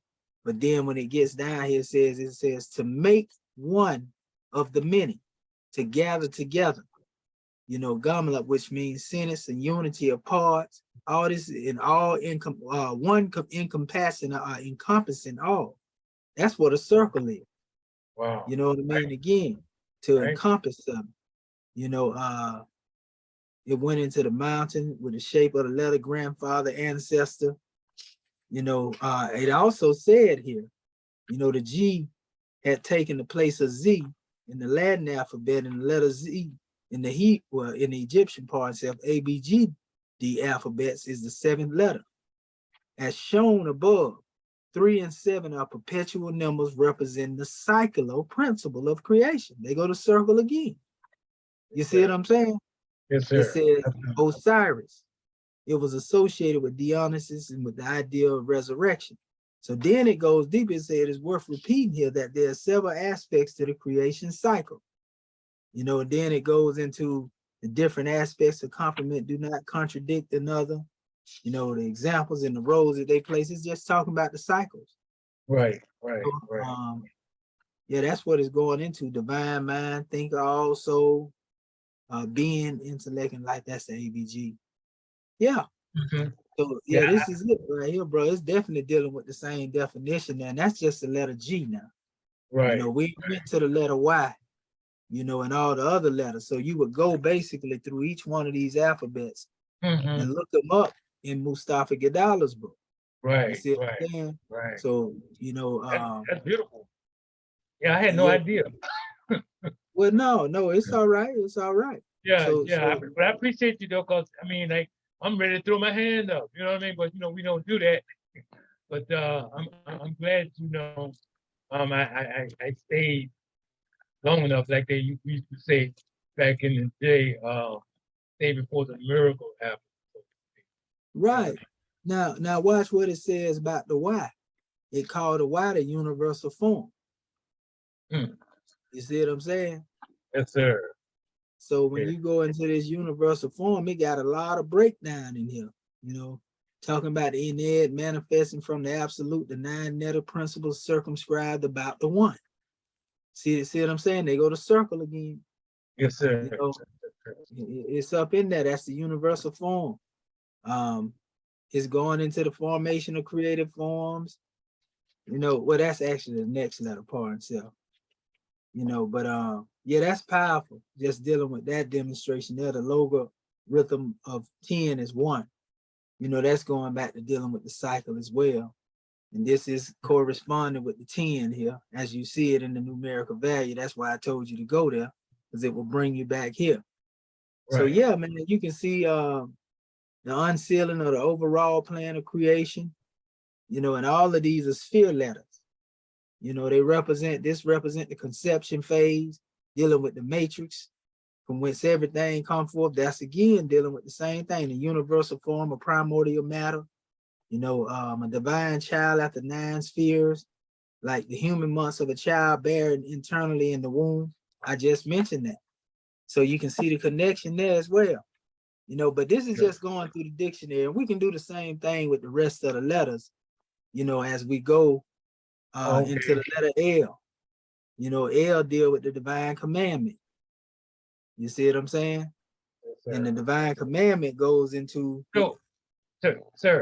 go So ahead. like right now you're looking in the dictionary. I'm looking at Mustafa Gadala's demonstration and breaking the letters that you found in the dictionary down. Oh, okay. Okay. You see Yeah, what I'm because I was saying? looking, I couldn't find a Y. Yeah, it's a Y in there. That's what I Yeah. was just reading a few minutes ago. Right, It's right. actually over here on page 96. Oh, Yeah, sure is. Boom. Bigger than it's actually in a group, you know, but when you go and read this book, you know, it's a Yeah. deeper breakdown, but it's actually in a group, you know, of Okay. letters. And it's a reason why they manifested as they did. But Mhm. you'll see it as you go through the book and you read it and so Right. forth and so on. Yeah, So yeah, I can really do some research. You know, I yeah, can really so do it. Yes, sir. right. So what we see so far, you know, is speaking of the generative universal soul, you know, in relation to the generative, but the generative universal soul in relation to the universal form, you know, and then when we Okay. go further on into the letter L, Mm-hmm. you know, then we see the divine commandment, you Right. know, I can see that. and this is dealing with the ensuring of the control of oppositional forces and, you know, the sphere, the locus of manifestation, overpowering divine granted, the powers in the sphere are able to bring distant things near, you know, in the heart to defend the world and the mysteries against the forces of darkness, you know. So yeah, this has to do with one going into a state of the manifestation phase of representing the universal body being manifested in its structured heavenly constituents, you know. So this is dealing with order for a pattern maker. We hear about we have to pattern our lives. You know, Right. man needs a pattern that he wishes to follow instead of lead. Yes, You sir. know what I mean? So Yeah. that's a whole nother measure there.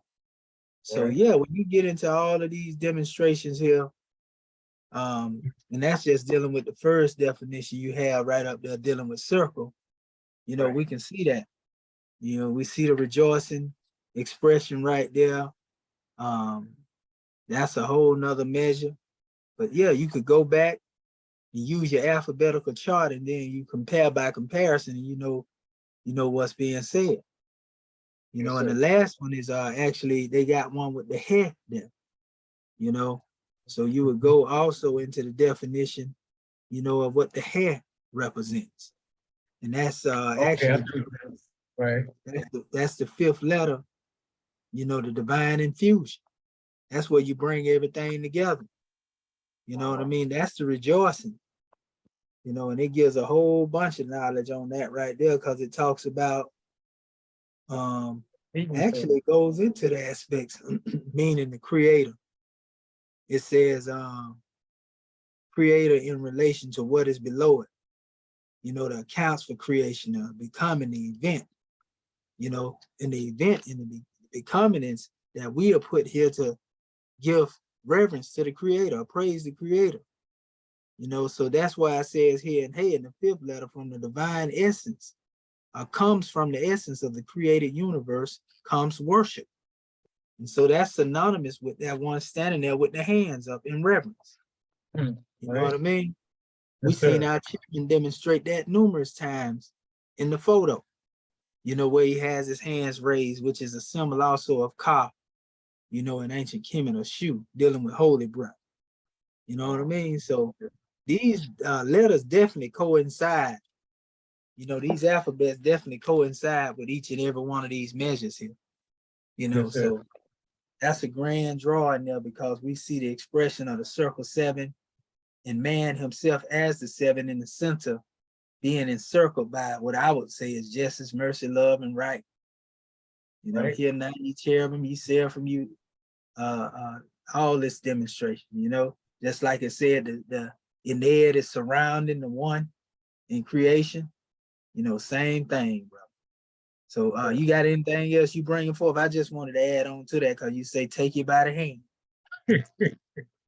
Well, you know, not really, because like I said, you know, all I need to do is just go back and do the same thing you did just then, and go into a deeper understanding of what we have here. Because I have these say tools that, you know, I just got to learn how to use them more effectively. Yes, sir. And, Islamism. Islamism, gratitude. Yes, sir. Gratitude. Islamism without the schism. Grand drawing, grand man. Praise be to Allah. All right. Yes, sir. Islamism. Is there any other more that would like to come forth with their homework? I know our Grand National Secretary of the State ready. Islam. Islamism. Praise the Lord. Islam Morishkin, having already risen, giving praise and honor where due, giving honor to our National Assistant Grand Chairman for opening our meeting according to law, also to Act 1, giving honor to our ears class, our students here, and also giving honor to our host, our National Assistant Grand Sheikh of Moorish America, Dr. Shedawa Menti El Mohedded Chepsuel. Before I even bring forth my little PowerPoint, I am in the same category as Dr. Dendra and Dr. Marvin Edwards Bay, as far as dealing with get right up to the gate, but I did not take those letters and go back into Mustafa Gondola's book, you know, so I tell you, and gratitude, Dr. Shahi, for bringing forth that clarity at the beginning of the class, because I was right there, you know, trying to get through this assignment, and got a little muddled here, but wait a minute, let me go back to the first slide. Oh, let me share my screen first off. Islam. I gotta get back on my thing. Hold on. Take your time. Oh my goodness, I don't even see where my Zoom thing is. Am I muted? Nope. Check the bottom of your screen and see if it lets you go in, because that's where it'll be, in that bottom of that tray. Okay. Yeah. Ooh, thank you. Thank you. Islam. Ooh, I was sitting there, look, I was sweating bullets. Okay. I'm like, oh my God, I did it wrong. All right, Morishkin, I'm sharing my screen. Can y'all see the PowerPoint? Islam, we can see. Oh, Okay. Islam. All right, Looking gratitude. And with number 1, you know, as our Morishkin have stated, comparing, I just use Mustafa Gondola's book, The Ancient Egyptian Writing Modes, to become familiar with the scripts and proto-script in the proto-script PDF attached below, similarities and differences. So I really didn't go that, of course, you know, I just wanted clarity with proto and paleo, and you brought that out so beautifully, because I didn't have that understanding in reference to the proto Sinaitic, Canaanite, Moabite was dealing more so with the pictures as opposed to the script thing. So I had to look these words up. They basically meaning the same, but knowing how Rome likes to remix stuff, I was just trying to get a handle, and also the location for self, you know, I was looking at these tables, and I basically was looking at the A's and going through the tables that was in the handout. Okay, and I was looking at A's and looking at how some various differences and things of that nature. I even, because I basically did my comparison with the numbers dealing with the gematria. I took a screenshot from my phone of the page of Mustafa Gondola's Abjab. That's what this, well, page 209, as far as the different scripts were concerned. And I just, I wasn't sure, I don't have that yet as far as the comparison, like Dr. Edwards Bay side by side. So this is just the pages run down as far as the number with the letters. And then following that, I did look at that, as far as the A's was concerned. I had to look up the word gematria, took me to, sacred geometry, things of that nature, so I could be what I know. And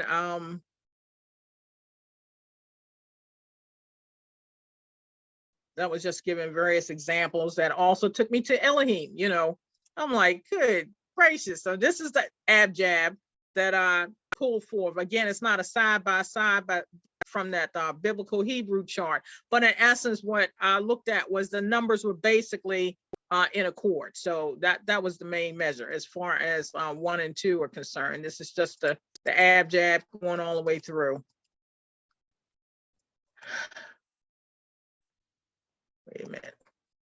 Okay, now number 3, and this is where I was basically on the same line as my Moorish kin, because I went to the Yad and I put the value beside it. This is what the demonstration had in the lexicon as far as Yad was concerned. First, I started off with the letters, and then something said, let me go deeper in the lexicon to actually pick out words. So again, it was just kind of muddling through. That was what was stated in the lexicon as far as, again, that looking like the arm in that hand. My meaning, metaphysics of the arm and the hand. Hand symbolic of the mind, hand clasp of unity, stretching out the arm and hand to the assistance of one's brother, raised hand to the heavens, signifying praises to the creator. Again, I did not go in Mustafa Gondola's book to actually pull out the meaning of what he had per letter, so that's what I have to go back and do for all of these instances in number 7. With the none, I put the value. This was a symbol, which in essence, they were saying a seed sprout, dealing with the idea of continuing to a new generation, perpetuation, offspring, or heir. And the next slide, I just did my metaphysical definition without going back to the book. And seed being a spirit and part of Allah, placed in the soul of soul to grow apace, dealing with life-giving, growth, development, genealogy, descendant nature.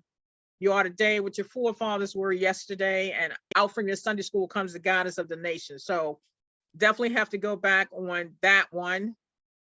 All of these in essence. But this was just the initial 3 or 4 were dealing with the letter itself, not the actual word that I picked out. Ein, the value, what is stated as far as the I. I is the window of knowledge.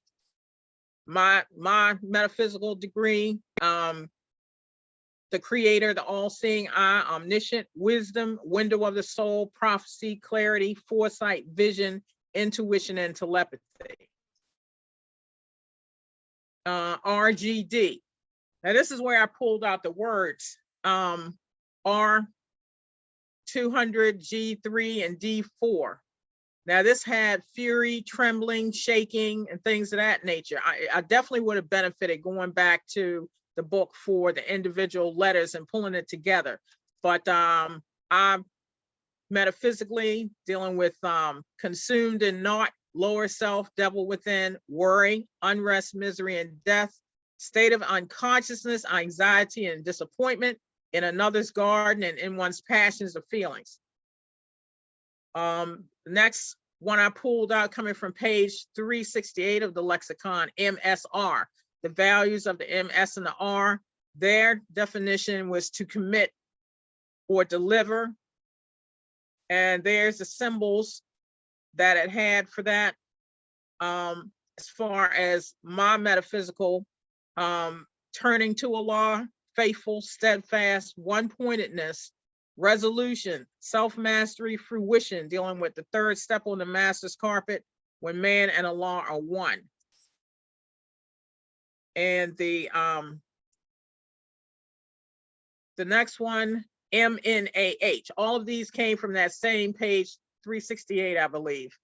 That had, and these are the signs again. You can see that little seed, that sprout again. That was that first one I looked at. To withhold, to keep, refrain, to deny, hinder, or restrain. And when I did the metaphysical for that, to refrain from one's duty, lack of responsibility, to redirect the course or mislead others. Opposition, block of wood, pointing the way only, to lead astray, selfishness, inactivity, because we know Moors are active and not passive, and one must solve the fix. Here we see the two roads, dealing with the path of the ego or the path of your higher self. Which one you're going to demonstrate? And the last one. Yes, Sister Shepsu, now I just want to say that sounds like planting bad seeds then, don't it? Yes. Yes, Lord. Yes. Gratitude. Woo. And it had the little eye there showing you that the great God Allah see you up there. Islam, that's right. Trouble Praise in the Allah. waters. That little stagnant pond. Look, I tell you, I was sweating bullets in this. Look, I had to do bit by bit per day because I was trying to get clarity within, the mindset that, and this is the last one, MAHTH. Now they had that H as a lowercase, but I put the value to it anyway, meaning little. And that was also a symbol, I believe, that Dr. Dendra had, that I, and what looks like the water, but it meant to be less, fewer, or diminished in size, least. And what I interpreted that as was to separate the self from Allah, how we limit ourselves. When forgetfulness is the man's greatest enemy, when we forget who we are as God, then of course we're going to be limited. I feel alone kind of demonstration. Finite mind cannot comprehend things infinite, the fall of man, and mental slavery. So basically, stop sharing my screen. That was my measure, and I just give honor to my Moorish kin in the class, because I received clarity just sitting back and having you bring forth the answers, the pathway that we were supposed to take, because I was not quite sure as well. So gratitude, peace and love. Oh, Islam, you did a great job. Like you said, only thing you were lacking is just going back, taking the letters back to the the Mustafa Gadala. But other than that, you gave grand drawings just off the word itself. That's beautiful. Very powerful Grand National Secretary of the State. And our Moorish kin definitely got some growth out of it. I love to see you go through it, because that's exactly going back to how we're going to set our dictionary up. We're going to give the literal meaning of what we would call the exoteric and the esoteric. And most of the time you'll find a dictionary just either metaphysical or it's literal. But we're going to include both levels of the meaning, in our particular drawing once we start building these words up. And we got the chosen script that we're going to end up probably dealing with, and that's going to be powerful once we get all that in abjad order. And I'm seeing that script itself is rooted in nothing but the abjad and vowels. You know what I mean? I'm going to get into that in a second here, and I'll show you what I'm talking about. But I want to show our family this real quick. Let me get my screen up here to share. Okay. Uh-oh, that ain't the one I want to share. I want to share this here. Okay, so let me move this out of the way. I think I still got a tab on right here. I want to show our family something when we go back, and I had put this out there in the media dealing with the concept of ears. I also redesigned, not really redesigned, but added on to the design. As you can see, you know, this particular, you know, one is coming up out of the seal, you know, as unfolding from the seed out of the seal, you know, and actually uplifting the scimitar, so to speak. You know what I mean? That's what I added to our particular ears icon. Let me show you the definition that I had here. Now I was breaking this down. I talked about this before, but I went further into it here. If you notice, I was showing, I said, ears, Egyptian Adeptus research Sultan. We are swift angels here to raise the scimitar of consciousness in defense of the hearts and minds of our people. You know, and I went into heart, how it equals the nearest place we can meet the great God. You know, but then when we go into taking the T off of it, you're dealing with here, it equals the silent voice of the great God that speaks within. Then you take the H off of the front and you have ear, you see? And ear equals the Egyptian adept researcher. And then we go into arts, you know, because if you take art, you know, you take the he off, you have art, and you add that there, you have the living manifestation of sacred science of the Moors. And then last, we have earth, because if you arrange it in such a way, you place the H on the end of the word, you know, that is heart, you get earth. And then it deals with equals the earthbound plane of existence. So then it says here in the breakdown, okay, hear with your divine ears and master the sacred sciences and arts of the earth. You see, that's the true breakdown of everything here. You know, and once we are able to hear with our divine ears and master the sacred sciences and arts of the earth, then that brings us back here, you know, on how we are able to be those swift angels, you know, that are raising the scimitar consciousness in defense of the hearts and minds of our people. So, you know, I just wanted to add that for our Moorish kin. And I have another measure I want to show our family as well. This is a powerful demonstration we had to bring to our Moorish kin here. Let me see. And this is going back to our other piece of homework. Want to show our family something on exactly where these letters come from. You hear us saying this, you know, but we want to make sure our family know what we mean when we say these letters come from Kemet or Egypt. You know, just give me 1 second. Just trying to pull up that original homework that we had. I think that's it right there. No, that's the other one. One more time here. Okay, I got to go in what I had sent out. Okay, not that one, not that one, not that one. Okay, yeah, that's it right there. Now let me share my screen. And we getting ready to show you a grand measure, Moorish kin. This tool right here is most definitely our best friend. So what you will find here, hold up, let me go back to now other homework, now that I got that open. Okay, let me go back to our other homework assignment, the recent one, and then I can go pull what I'm trying to pull up. Okay, so it's in here in the proto script. Actually, I already had that open, so I'm gonna put it up here because I can use it here better. Let's see. Okay, there it is right there. Okay. So what we have, we know that we are being told that these letters in the Proto-Sinaitic, Proto-Canaanite, you know, are coming from here. And we can actually, in our way of saying this right here, you know, we can actually call this language Moabite, you know, as it relates to connection to the ancient Moabites, you know, or we can call it mosaic instead of mosaic, you know, whichever way we can call it, you know, we can call it mosaic, Moabite if we want to. Nevertheless, that's our own terminology.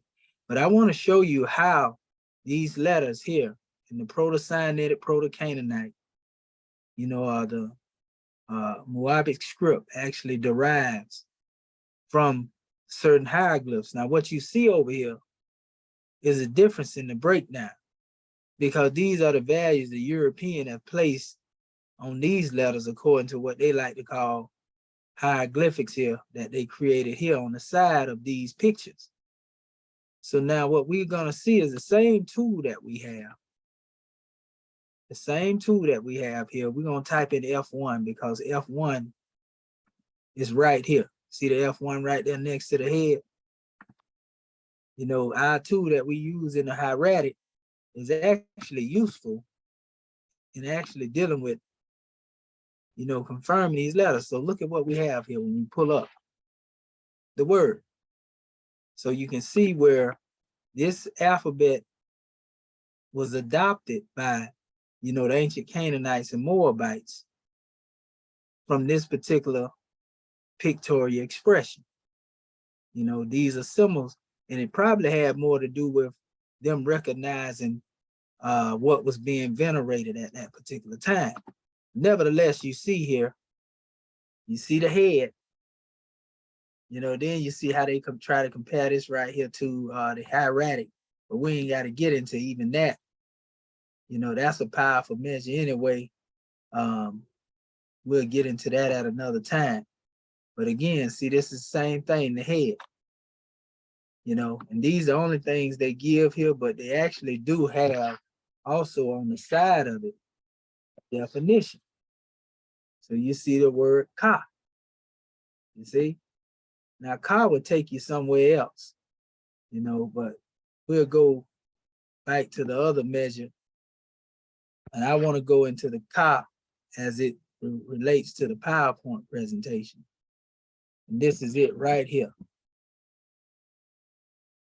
You see the K there? Now you understand why the letter K is here, but we know we don't deal with that as an alphabet. You see what I'm saying? We don't deal with these pictures as an alphabet according to the Egyptian. These are alphabet according to this. And like I said, when Allen Gardiner them found these things, this is why they used, you know, this, we can say the methodology of this script they tried to make the same in the ancient Egyptian language. You see what I'm saying? You can see where they come up with the idea. Well, since this is the alphabet, then we can go back here, you know, and that ain't how it works. So that's a whole nother measure. Now the next letter, 01 and 04. This is the symbol of bait, the house, right? Now we go back over here. Let's see. 01. Click on it. Let's see what come up. There it is. That's the symbol of the house. Now, we hear this as it relates to what they call the pier. Some even say pyramid and all that right there, but that's just a transliteration in the Egyptian aspect. So we can see the house correspond with the pyramid, the temple of perfected man, again, going back into the house, you know, which is the nearest place we can meet the great God Allah, where? In the heart. But that's a whole nother measure. I just wanted to show you here how that particular symbol that they took from here, and it became, you know, the letter B, a bait, which deals with the house. You know, in the Proto-Sinaitic, Proto-Canaanite. You see this right here really going a long way in the different variations, and they showing combinations in which they use this word. So, you know, this is the expression of the house, right? The letter B. Then when we go on to the next letter, 038, you know, and I forgot to put the 04 in there. I'm gonna do that one first, actually, so we can see that one as well. You know, and this just came, you know, to me recently. See, that's another one showing the 04. So that's why when you look over here in the PowerPoint, you see the same thing here. You see? And so now, when you go to 038, which was the next one, see, all this exercise here actually help you memorize these letters too. That's another thing. 038. Well, it already pulled it up. This is 038. Look like, you know, more of a square, boomerang, whatever you want to call it. But, you know, there it is right there. You know, and we know that's the A, B, and the G that we have covered thus far, according to our measure. To them, every time they go over in this Egyptian thing, of course, they're going to put, you know, all of this, like for the house, the pier, and this here, you know, which is look like Nebet or something like that, you know, but don't confuse this with what's going on over here. We just only showing you how these letters evolve out of these symbols, you see, and that way that they created it here, you see. They didn't use this as an alphabet. This is the alphabet here. And that's what they'll tell you. And all the history reading about this language, do not confuse this with Egyptian hieroglyphics in the way that they teach it, because it'll throw one off. So we have 031. Let's see what 031 is. You know, the Unicode is here, so we utilizing it, you know, to go into this special measure. This also proves that the Hebrews and the Canaanites, this is evidence that they had to be there, because they couldn't have found these symbols unless they were there. We know that's a letter, you know, as well, dealing with the alphabet here, but that don't correspond with what we're talking about.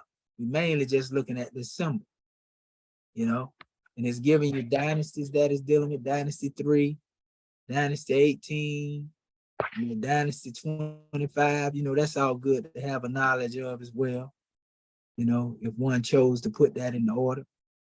So same symbol right here. They calling that the delit or the door, you know, and this is actually the letter D, you see? Now, you know, one can look at the Proto-Paleo-Hebrew in relation to dealing with all that right there, but it ain't gonna really have no bearing on, you know, the actual letters that are mentioned here, you know. So again, you have this drawing. And it's crazy because you often hear me talking about, you know, the concept of eagle, lion, ox, and man, and then you add the what we say ELOM, and then you add he in there, and he is what complete the name Elohim, you know. So if you put he there, you know, this is a grand expression of he, you know. That's a powerful demonstration there. You know, it's dealing with praise. So A28. Let's go up here and see what we have when we type this in. A28. We got these tools, family. See there? Here it go. Same symbol, you know, of the man. You know, so, and again, there it is right there. He, they have he, ka, he, ha. They got it all there. You know, same thing down there. Same thing down there. It's real nice how this Unicode, once we go through it, it's gonna take us back here, but we can see every letter that our ancestors adopted from these symbols. We can see exactly where they come from. That's the beauty of this special demonstration. Okay, so this is 030. Because there is a measure here to be emphasized too. Hold on, let me see it. 0 and 30, and search it, what we got. Okay, well, we see same particular expression in the letter. Notice they got it upside and down, you know, upside down and right side up here too.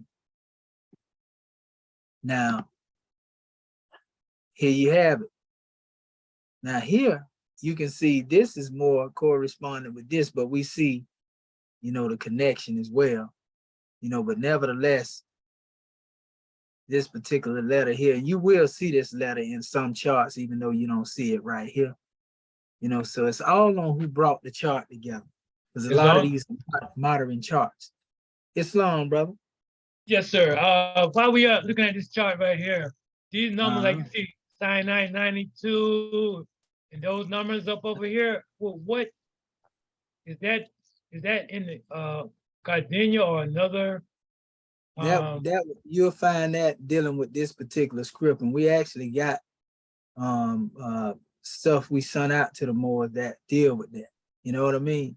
But see, that's most of the time how we go off to the left, not to go, you know, to get at you, because a lot of time we go to looking at the things that are outside of what we own, you know. But nevertheless, yeah, you can find those in the Proto-Sinaitic script.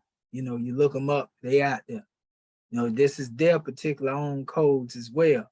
But I'm just showing how these letters evolve out of the Kemetic pictures, you know, and how they was taken to make this particular script, which proves, you know, that our ancestors, you know, the Canaanites and the Moabites, so to speak, you know, as our brother called them, the Egyptian colony, you know, them particular ones, they came up with this script, and we see it's connected, like we say, with Moses, and it ain't strange, you know, because he came up in that particular area.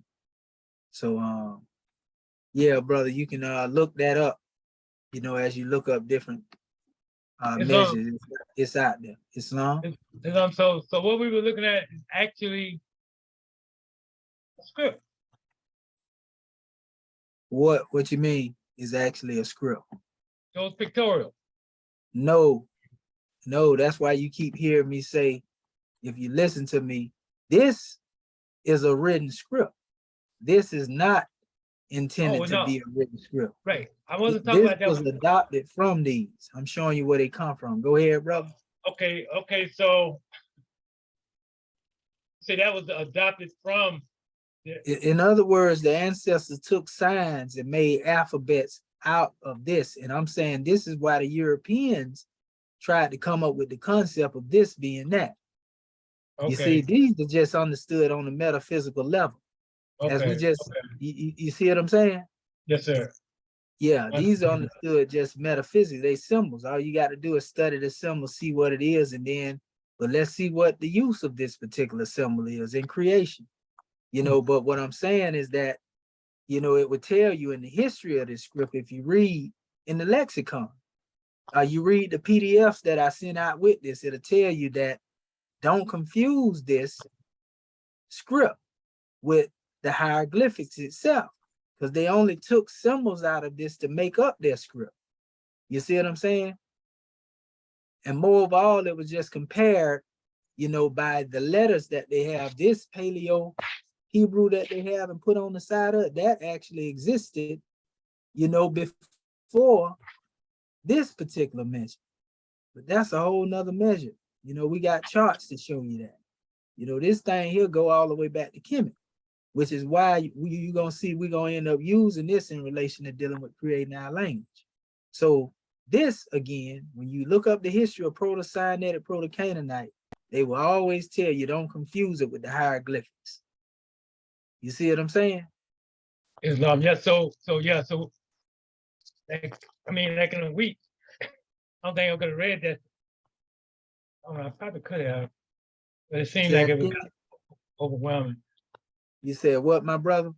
I mean, you know, like reading all that material, yeah, definitely. I know that's going to be, that's necessary.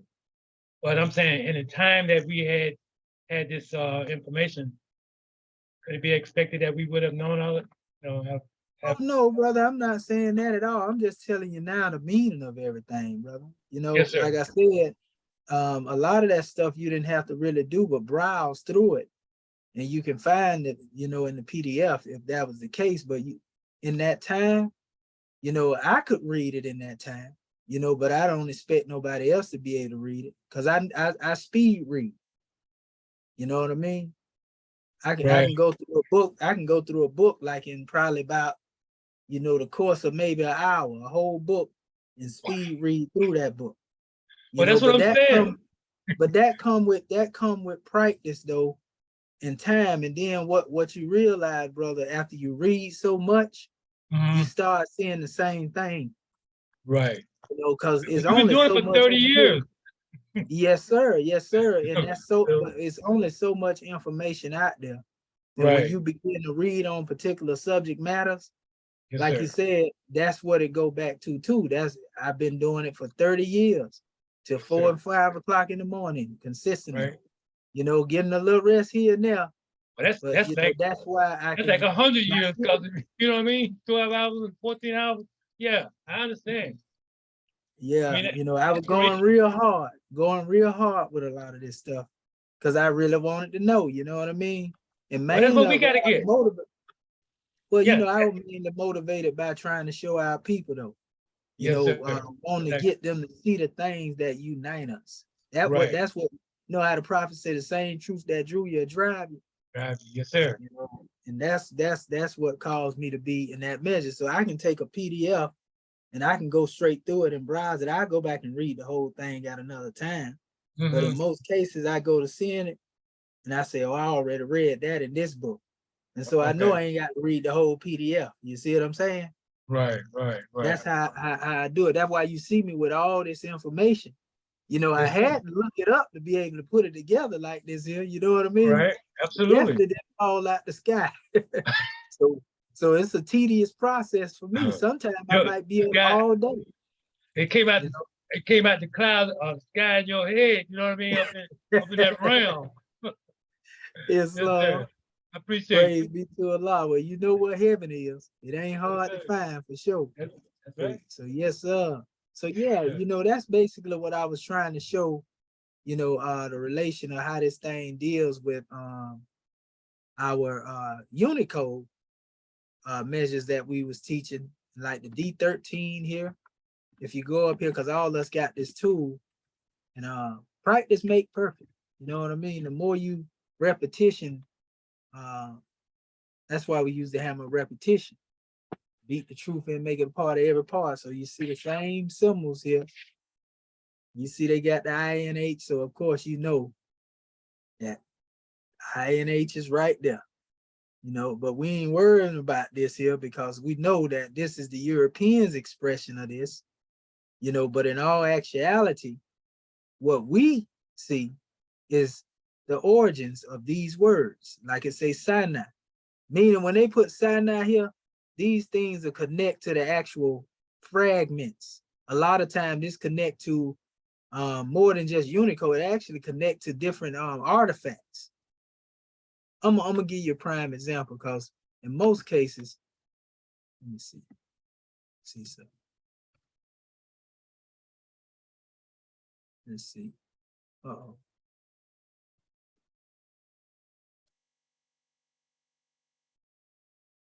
Let's see. This is, you know, this internet is so, see what I'm saying? I ain't even know you can do that. I just did that off a guess. But I know this show you how much information is in these computers. I simply Googled it. So now this is gonna take you to actually what they making reference to here. You know what I mean? The Sinai inscription. You know what I mean? And Yes, so they're sir. showing the same thing here. It's that easy, you know, with this stuff. You know, the internet can be crazy, but you can find some grand things on it. In the same way I did that, you know, if you go and type in any other, where it is, any one of them other numbers, see, it's showing you right here. 349, 353. Let me see if it'll give us something else up here. Because I don't know if it will. I'm just doing it to see. Let's see. What's that 359? 353. Oh, you got, you typed in an extra I think so. Ain't gonna Yeah, matter. it still put it in there, look like it. But I'm gonna go click right here because it correct me. Right. It still brought up the same thing here. Let me see here. Yeah. Well, it just took you into the dynasty, you know, or the Middle Kingdom and everything, and different words on the side of it. So it's still dealing with the language, you know, and dealing with titles. But yeah, I mean, it's simple as doing research like that, family, and you never know what you'll run into, you know. But I do that type of stuff, you know. I I'm real thorough when I go to looking for something. When I go to looking, I don't stop until I get my man, so to speak. You know, I'm an information detective, so to speak. I forgot I didn't mute. Prophet say he got detectives everywhere. Islam. Okay, so here we go right here. Everything in here, you know, like I said, when you connect it, this 06 and V28, let's look these up. Let's see what they say. 06 and V28. 06. Let's see what 06 bring up. Okay. Here we go. Now we go back. There it is. And the way they express it here, they express it this way here. You know, and then let's go to the V28. You know, so I mean, like, this is a grand drawing, like I said, to be able to just embed these things in the consciousness. Just by searching through these things, you become more familiar with the letters. There it is. Yep. You know, and of course, when you go back over here, just like they had the letter H, they got it here, but we ain't dealing with that. That's, you know, they little thing they created, we over here. You see? So, yeah. And there it is right there, the twisted rope. And so, yeah, family, this thing just goes on and on and on.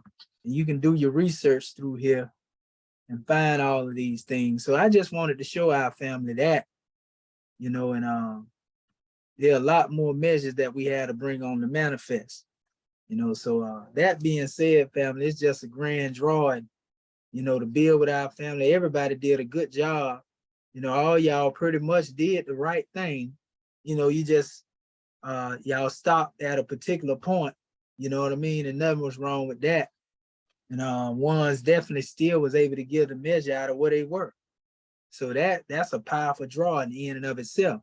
So we can see again that these definitions go way beyond just one minor expression of a definition. These things have a vast knowledge, and they will make us stronger and also allow us to admire creation even more.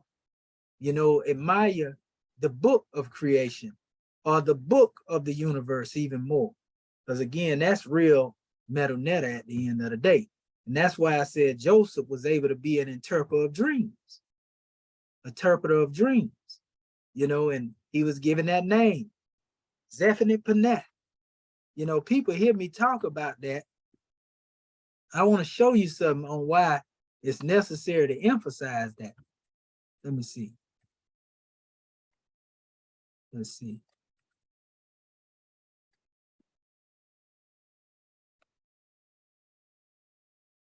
Backspace. This is it. This is very important that ones have this knowledge. It says Zephaniah Paneth, right? Biblical Hebrew. Now look at, they changed it to Zephaniah Paneth, right? Dr. don't see Shaheed, did you anything. change the screen? Oh, you don't see it? Oh, it did No. change? All right, thank you.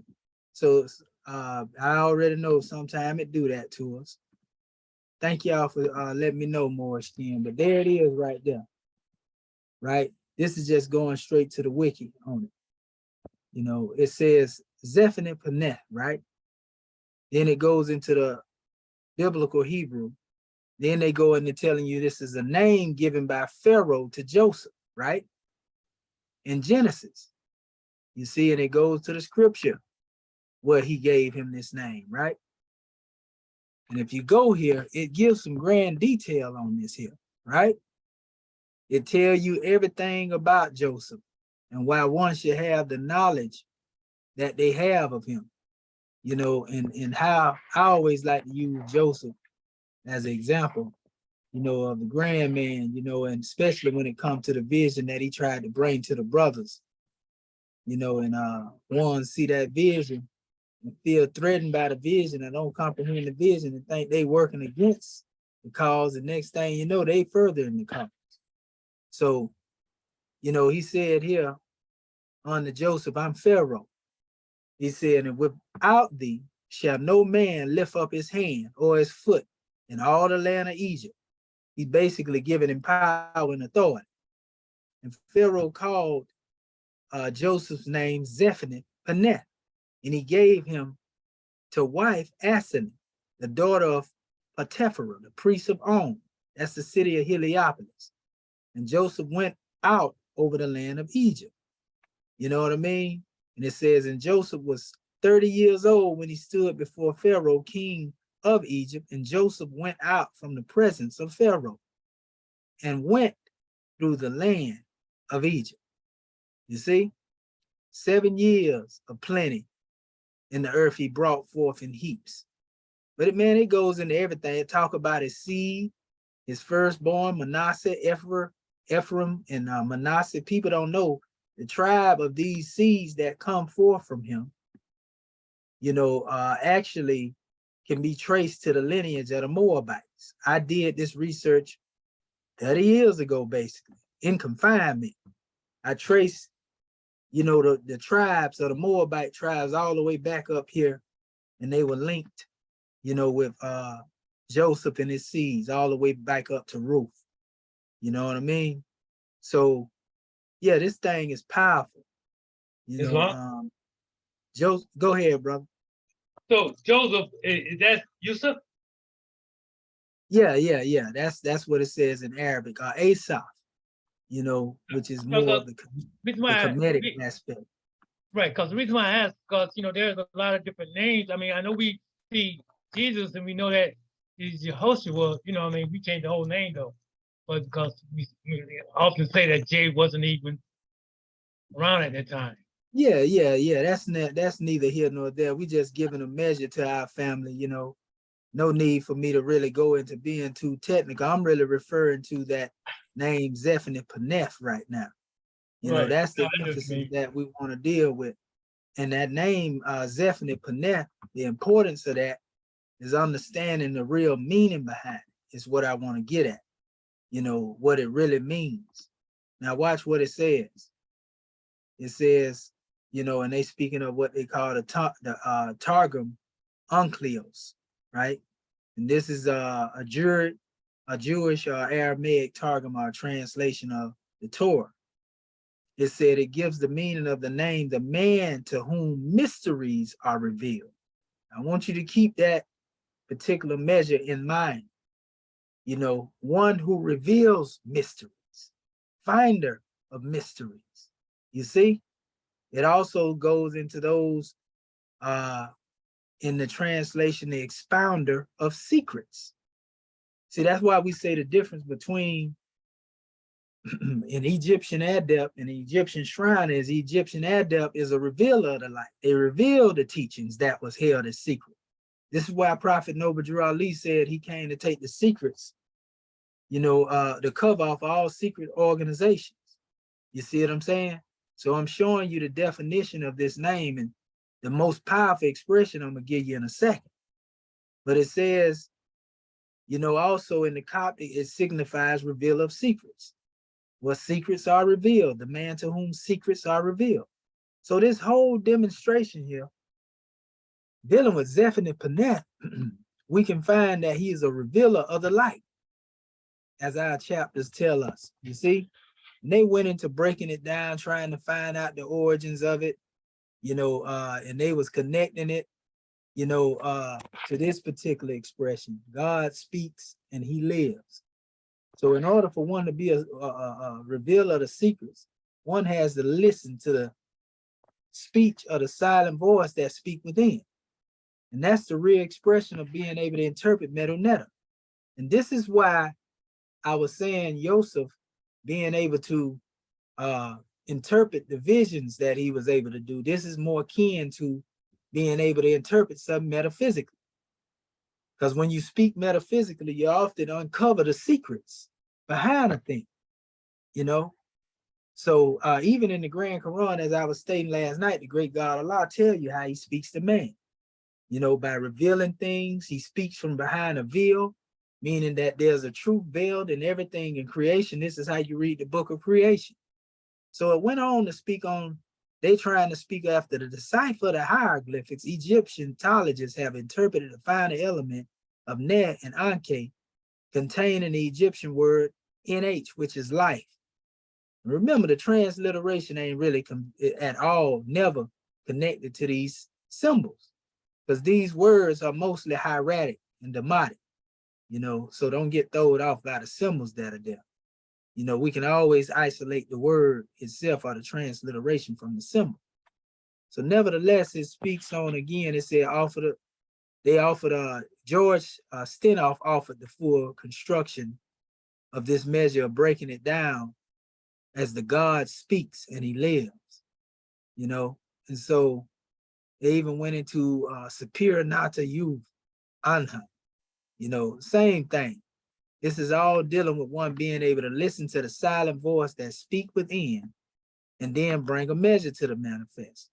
So what Pharaoh actually did, he didn't just give him a name, you know, he actually conferred the 7th adept degree upon Joseph, because this 7th adept degree corresponds with the same thing that we have if you look into what I was showing you earlier here. Let me go back. I just had it up there a second ago. Let me get out of here. These different people on the manifest here. Let me show you. Where is it? I just had it there. Oh, there you go, right there. Yeah. So right here,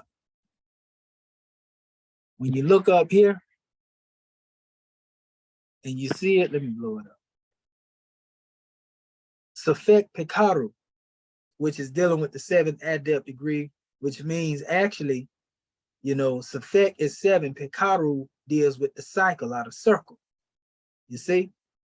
Now, when we speak of one reaching the 7th adept degree, they reach that special state, and this is where the prophet became the 7th at a time. That 7th adept degree is referred to as propheta in the teachings that the chairman brought us, right? So when you go into this measure of dealing with propheta, you know, has many definitions, right? But it goes into dealing with the word prophet. You see, that's what I want to show you. It has to do with prophet. You see, propheties and so forth and so on. You know, then they go into all these other, you know, soothsayer and all this type of thing here, prophet, you know. So nevertheless, this degree of propheta corresponds with, you know, one being a revealer of the light. This is why Noble Drew Ali was able to come as a revealer of the light. Now this goes even deeper. Watch this.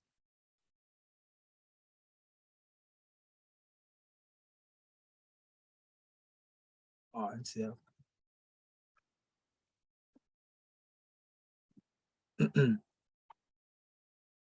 let's just look at the definition of this word hierophant, right? It tells you that the hierophant, you already know ancient Greek is Hecopter, so we ain't got to go there.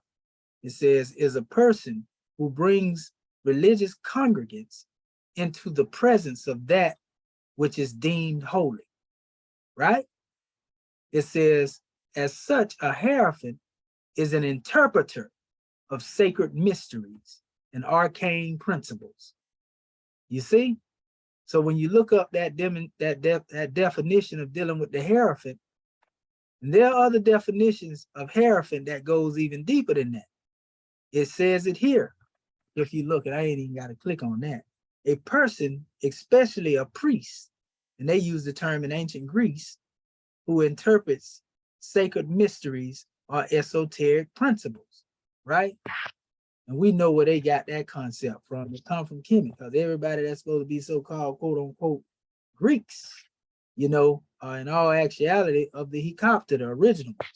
So yeah, when you go into those measures, you know, I just want to deal with basic dictionary expressions.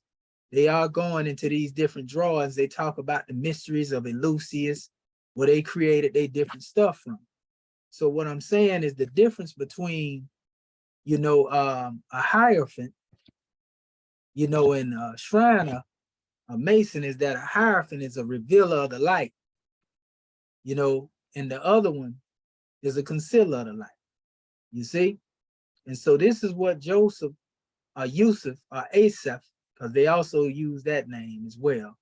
You know, this is what he was. He was able to interpret the mystery. He was the revealer. And when he proved himself as such, Pharaoh conferred that particular title upon him. He was calling him the Hierophant. He was calling him basically the Shanu Safek, Safek Kikaru, you see, in that particular time. That's what I wanted to emphasize. And that's all, you know, made manifest in this particular measure here, because that's really symbolic to the brother, you know, with the fez on lifting the scimitar. You know, that's what we become. And it's not limited to a brother, because we already know man means master of Allah's nature to us, you know, a Moorish American nation. You know, so I just wanted to point that out, you know, and give our family some insight. This dealing with our information in metaphysics. You know, so when we talk about that 7th adept degree, that can only be given to you by the great God. You know, that's the white fez degree, as we call it in the Egyptian adept rite of self-initiation. So praise be to Allah, and it also represents enthronement. The enthronement. All right. So at this time, giving honor to all the Moors that have spoken and everything that was brought on the manifest, before we go to the officials, are there any questions or statements that our Moorish kin would like to bring forth? And then we'll go through our officials.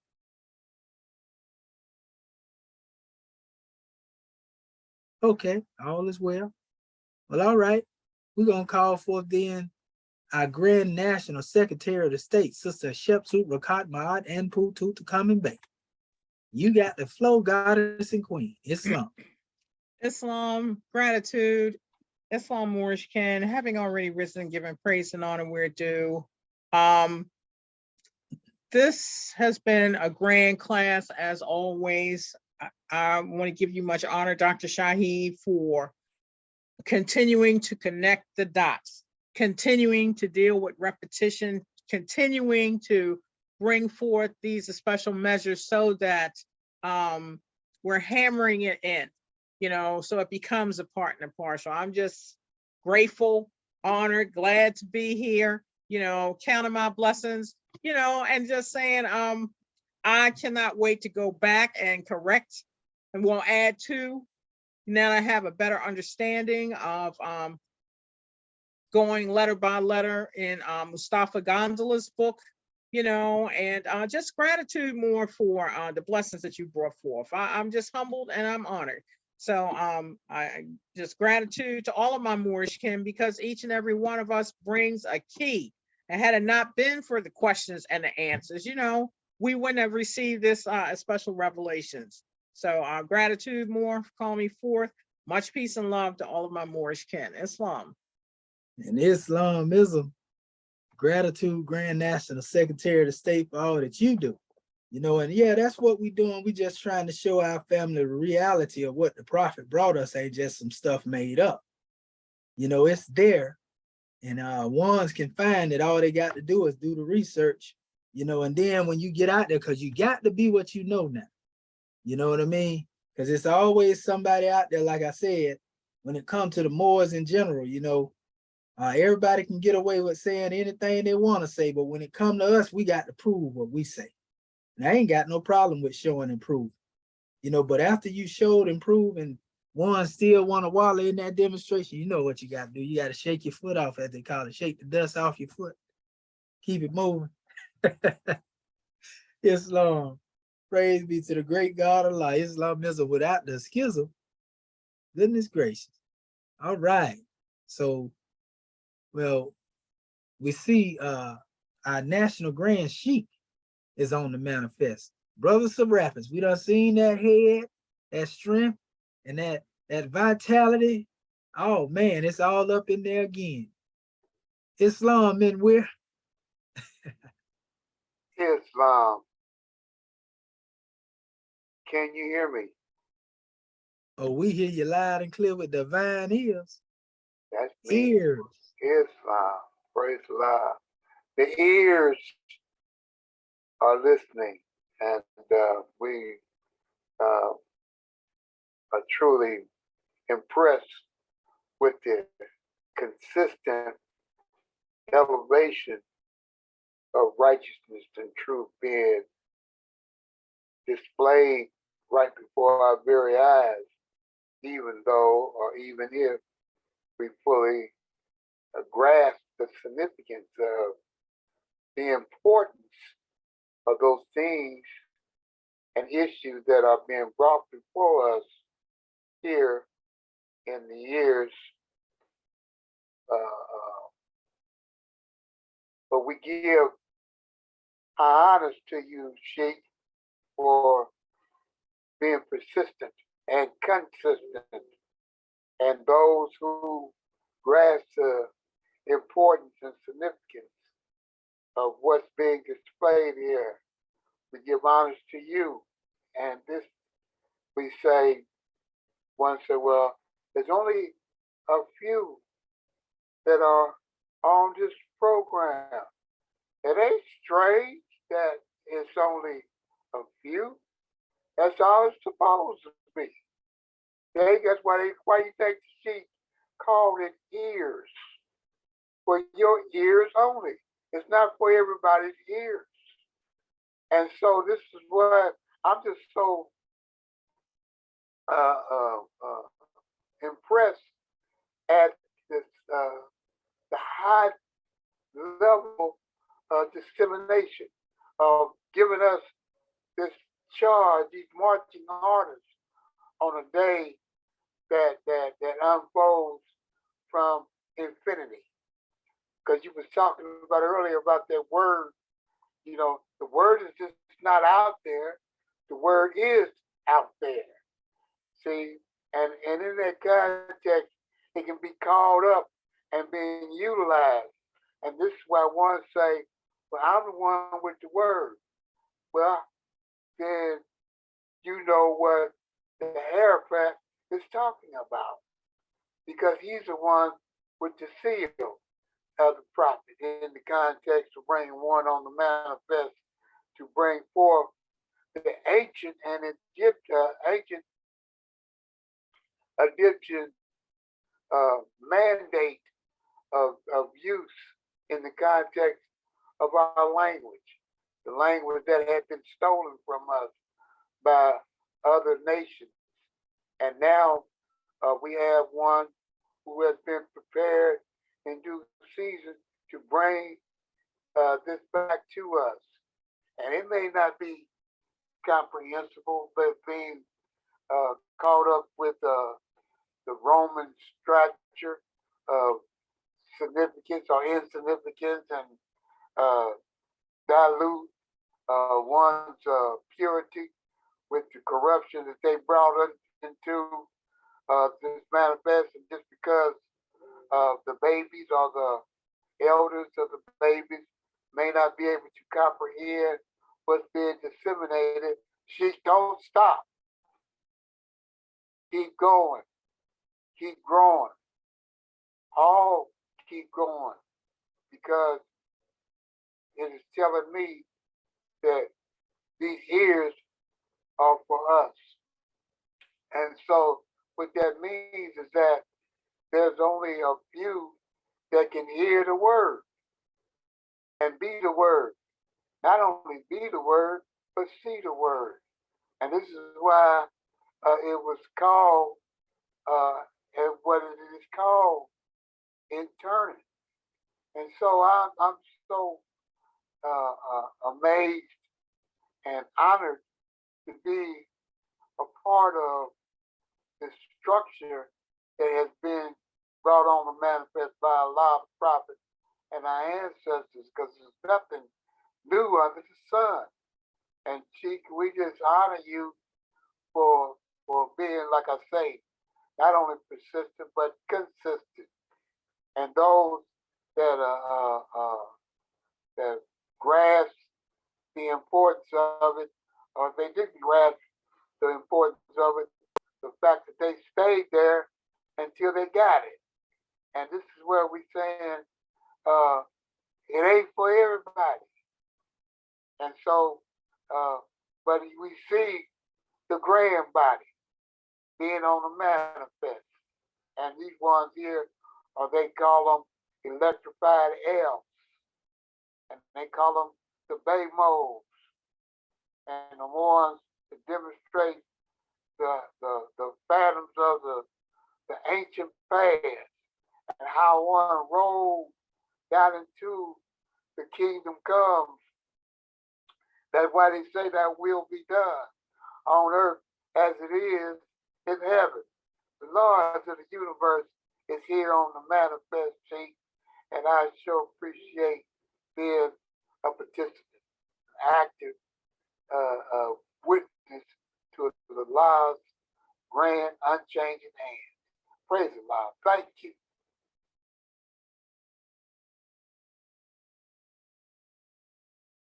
In Islamism, Sheikh, we give honors to you as well for the grand drawings and everything it is that you brought on the manifest. And we thank you for being steadfast and leading and guiding us as a nation, you know, in every, we can say, direction that we have been guided thus far.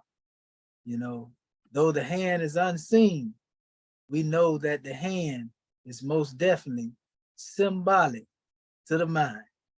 You know, they ask the question, well, can we see him? No, where's the nearest place we can meet him? In the heart. You know, so that's a powerful demonstration. And just in the same note, you know, because all of us have what we call high names in the way that they are expressed. And most of the time when we give them based on the root of one's name presently, and also when we are moved by the whim to give the name. We don't just say, all right, we're going to sign. We let the spirit move and say, all right, now it's time to get us one, you know, affiliation or whatever of the higher state of vibration. And there's a measure here, as we was talking earlier, speaking of the enthronement, and we see at the enthronement of the brother Yusuf or Asaph or Joseph, you know, he was given a high name. You know, and just like Prophet Noble Drew Ali was given a high name, you know, and his name represents his journey, you know, and everything it is that he brought us. You know, I have a drawing here that was actually getting into the coronation, and it gives that brief measure. It says, this practice, it says, of assigning a new name at the time of the king's enthronement, it says, also well attested in other parts of the world. The new name or title added to the Siamese kings, a personal name after his coronation, was inscribed on a golden plate. It was neither known nor understood by the common people, right? It says similarly, this made me think about our one free national name. We were given a high name that took us beyond Negro, black, and color. You see? But it says similarly, during the Japanese enthronement, right, the emperor receives a new name, the era title. It states kings were not the only ones to receive new names. Biblical history was replete with examples of men and, in one case, a woman who received new or changed names, frequently in association with a transition, usually, though not invariably, of a spiritual nature in their lives. Thus, Abraham or Abram became Abraham. Genesis 17, verse 5. His wife Sarai became Sarah. 17:15. Jacob was renamed Israel. 32:28. And Joseph became Zephaniah Peneth.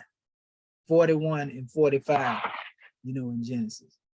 You know, and it goes into the New Testament. Jesus gave Simeon or Simon the name Cephas, whose Greek reflex is Peter, Matthew, and then they go into all these different names that are being given. But nevertheless, you know, it goes to say that the receipt of a new name is promised to all faith in Revelation. He that hath an ear, let him hear what the Spirit saith unto the churches.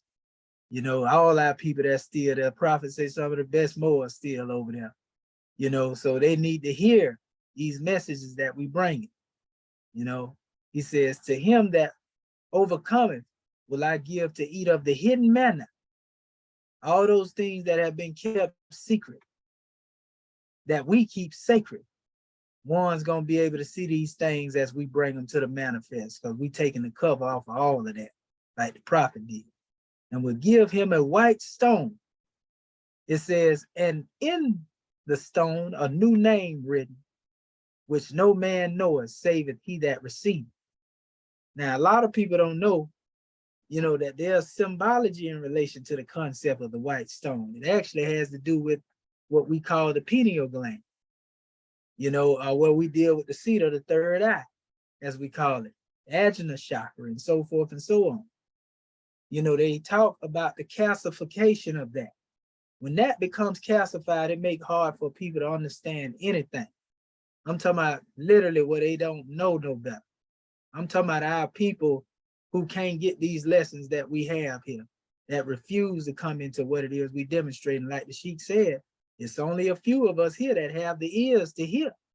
And we can say the heart to sympathize, because the ear has to be connected to the heart, you know, that seat of consciousness. You see? In order for us to climb up from the ladder of the heart into the heart or the consciousness of the great God Allah. So that stone is also referred to, you know, in the history when they speak, they say the brother Muhammad was talking about what is called now a stone that has become black, but it originally was white until it was touched with the hands of those who had a sinful nature. You see, and then it became black. You see, it speaks of it in the Grand Quran as well. You know, the heart, and when the heart becomes dark or blackened, you see, all this has to do with a blockage of being able to hear divinely, be able to see divinely. So you can't see the divinity in your brother or your sister if your pineal gland is calcified. And we know the Eurocentric aspect, they wasn't given a sinner anyway, so theirs was already like that. So they can't see the brother in us. They can't see the God in us, even though they know who we are. You know what I mean? And it's the same thing with our people who lack a knowledge of self or a lack of consciousness. You know, that is special white stone has become black. And being that it is black, that's why they can't hear, they can't understand. So Muhammad gave that history. Prophet Muhammad gave the history on, you know, how the stone became black. And so the purity of it is white mean purity, purity mean God, God mean the ruler of the land. So when our consciousness has been brought forth to the manifest, and this is also symbolic to the angels, they say taking out Muhammad's heart and cleansing it with the waters from Zamzam, purified from that darkness, that blackness, so to speak, where one can come forth from a level of God consciousness. So this is some powerful demonstrations here, but nevertheless, your high name is written there, but you don't know it's there. You see, you don't know that high name is there unless you cleanse the stone. You see, get all that NBC up out of there. Get all that Eurocentric thought pattern up out of there. And then you too will bear witness to that name that is written there, which no man knows save the one that received. So we just say gratitude, Islamism without the schism. I just wanted to add that on, you know, in support of our family. So as we move on, let us call forth the brother Dr. Torrey Simpson Bey, Torrey Anu Rasul Simpson Bey, Assistant Chairman, Islam. You there, grand man? I know the brother said he was doing some things, so all right, well, Islam. Okay, so we'll move on to our Moorish kin, you know, so that they can bring their measures forth if they have any. We always want to give our Moorish kin a time to be able to draw. Islam, is there any more that would like to draw before we take it to the third heaven? Islam. Yeah, gratitude, National Sister Grand Sheikh. Dr. Elvis Bay, praise-non have been given. Well, for me, we can't give you enough honor for what you're doing here. Like our Grand Sheik, as the Grand Sheik was bringing forth. It takes a special individual to, be willing to do the work that you're doing. And I know that my understanding is you have truly been prepared. And so I'm just so grateful for being here in our Morris American government, for our grand chairman, our tribe of endurance, and all of Act One, and all of the citizens that's here today, all of the divine ministers that's on the manifest today. That is,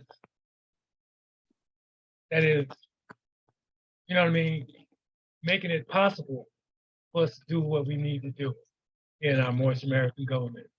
And I'm just so grateful for being here. And I just want to say gratitude, love and peace. Yeah, with gratitude and Islam and peace to you as well, brother, for everything you do. Praise be to Allah. Islamism without the schism. Yes, sir. All right. Islamism, Sister Curta Bay. What have you to say, goddess and queen? Islam. Well, I'm ecstatic about our class, and I'm so it's always an honor, and I still praise the great God Allah that He saw fit to choose me to be a part of this great movement of His. I still be in awe that He chose me to be a part of this and of His divine movement. And Dr. Shaheed, as always, when I said that, like the God man say, gratitude to you for your patience. And when you was going over, like I say, if I hear it over and over, I get it. Because when you was dealing with Dr. Marvin Edwards Bay, when you was showing him, demonstrating to him, and I saw where I had missed it at, and then I went back, I was looking at the chart as you were showing me, and then I said, oh, and then I saw it, and then when you started calling out the letters, the alphabets, I had Mustafa's book right beside me, and then when you went to the G, I had went to the G, and I saw what that meant in his book, and I think it was the H or something, one of them that meant divine, some whatever it was. But anyway, I was following along with you, and like I say, gratitude for making it clear for me. I ain't gonna say I got it 100%, but once I get this recording and listening to it, I would definitely I will have it'll just become a part of me. And then the numbers, when you was doing the encode, man, I saw them little numbers over there, but I was so caught up. I was so caught up in trying to figure out what to do. I didn't even think about to look those numbers up. And then there you go put them little numbers in, like the 0, 1, and 2, the encode that the class that we had before this one. And I was like, man, that just went right over my head. And but gratitude for you for showing us that too. And then last but not least, I'm getting better, because I get nervous, and I be afraid to say something or whatnot. But like I say, the great God Allah and the Holy Prophet got me looking at this thing as, look, you in class. When I was in school, if I got it wrong, that wasn't no big deal. The teacher helped straighten you out. She put you on the right track. He or she put you on the right track. And that's the way I look at you, and that's the way I look at this. I will not get discouraged. I always say I'm having fun, and I am having fun, because I look at it like, hey, I'm in school, I'm in a class, and my teacher is teaching me. And if I get it wrong, if I misunderstand it, that's what you're here for, to straighten me out and bring clarity to me, because you're preparing us to go out, like you say, we gonna have to prove this stuff. And they ain't gonna just let us just say it. We gonna have to prove it. And so you giving us the tools, everything we need. So when that time do come, and it will come, and we'll be able to stand firm, just like you have taught us, and to stand firm on what we know, because we got it right here. And I had to keep in my mind too, that like you say, we are making a dictionary for our children, the ones that come after us. We doing a dictionary. Can you imagine being a part of putting together a dictionary? Me, it's just an honor. And then last but not least, I always learn something again. You talking about that pineal gland and that script, what you was reading just now about the white stone. I didn't realize that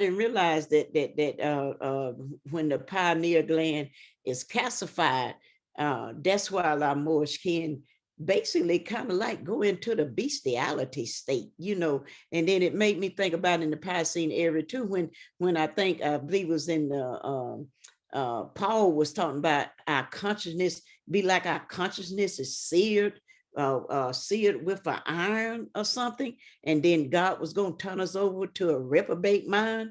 That's what I thought about when you were sharing that. But nevertheless, this has been a wonderful class for me. I enjoyed everything, and like I said, I refuse to get discouraged. And gratitude for your patience, gratitude for everyone else in the class, because we're learning from each other. Like I say, when you was walking through with the God man, I could see it, and I was going along with you. So gratitude, God man, for all your patience, gratitude for what you do. Islam, peace and love. Brother Shahi, can you hear Brother Leroy? He wasn't able to get in on the go ahead, Leroy. Can you speak up that he might can hear you? Islam. Y'all wouldn't get in on it wouldn't let me get in on the at the beginning of the class, so I called Sister I called Bay up a little late on, he let me in. But I heard, quite a bit of the class. I go back to the playback and listen to the beginning of it, but it's been a grand class, and I like it myself, dealing with languages and then going to the history of the language, that's right up my alley. So, it's been a grand class, and I continue to listen as long as I can, and keep up good work. Peace and love. Is Islam, Dr. Shahi, were you all able to hear him? Oh yeah, Islam. Gratitude to the brother as well. Islam, gratitude, because when he called, I know y'all heard the phone when it went off, but I was giving my measure and I couldn't get to him to let him in. But after I finished, I let him in. And like he say, when we get the recording, I'll let him hear the first part of it, because he missed what I say. And so when we get the recording, I'll take time out and let him hear that part, and then he'll be caught up. So gratitude from both of us, Islam. Yeah, gratitude and praise be to Allah, for everything the brother, brought forth Islamism. Very powerful demonstration, brother. And we want our Moorish kin to most definitely, keep doing that research and studying the self. And yeah, when you get into the concept of that calcification of the pineal gland, that demonstration is something serious. And for example, it's a book, and we want our Moorish kin to get this book too, if they get a chance. Let me put it up here. We want to get this to our family, make sure they get a chance to get it if you don't have it already. Yeah, that's it right there. Because you hear our prophet say black according to science mean deaf. And when that demonstration is on the manifest, that's what we call a spiritual death, when you can't really think free thoughts. The mind is under arrest, so to speak, by the lower self. So that book there, if you get a chance, get it. I got it. Hey, Islam God man, you're gonna put it up on the screen eventually. Okay. Okay, pardon myself, my Oh, bad, brother. no, no, I Master, understand. you let me know it. Okay, let me open it up real quick.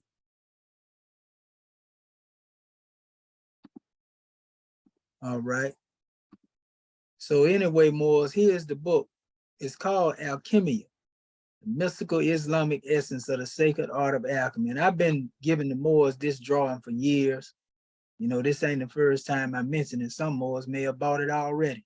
Yeah, I You got know, it. this particular book here, Islam.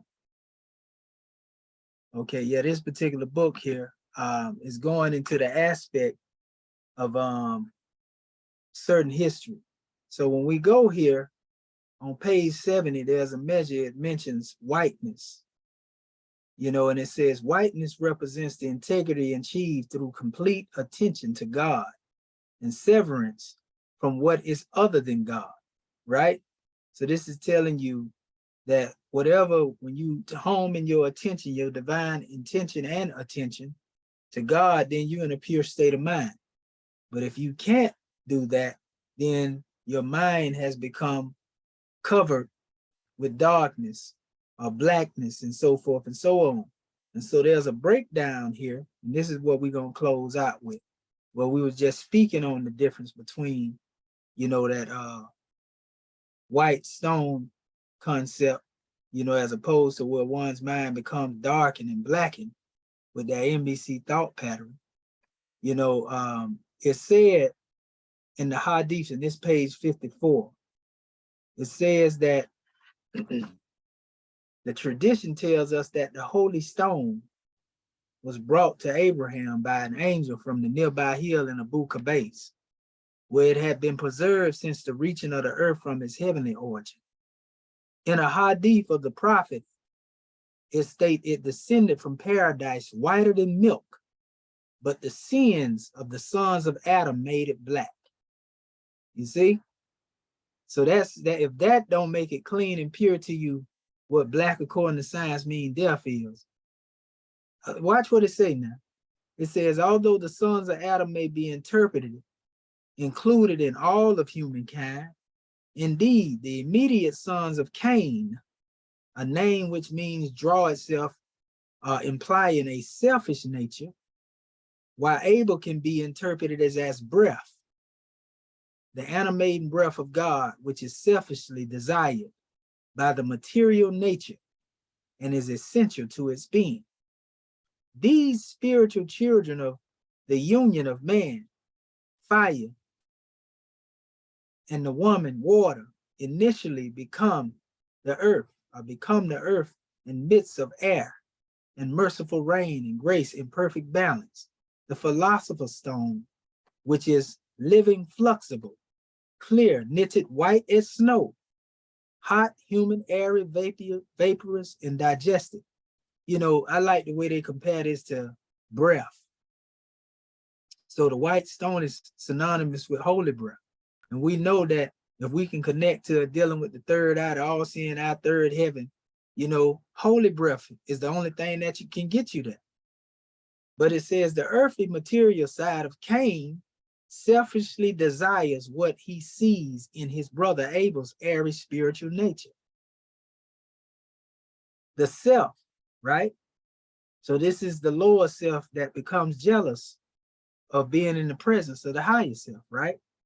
It says, and Cain kills Abel.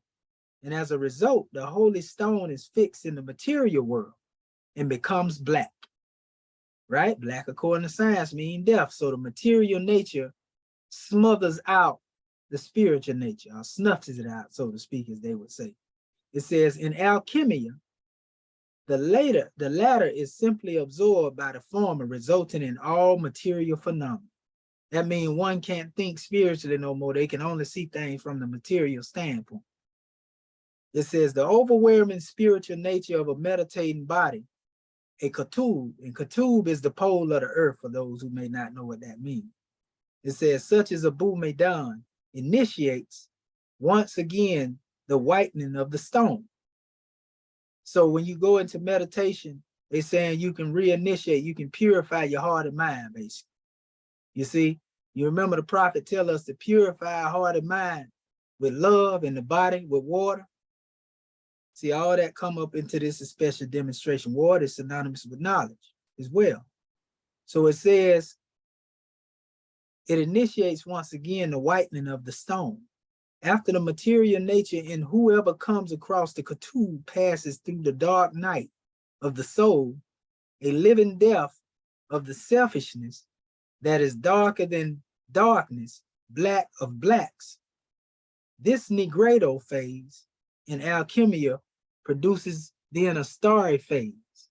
The mirror of the celestial whiteness appears, and the final resolution and reunion identified with the spirit or the self is achieved.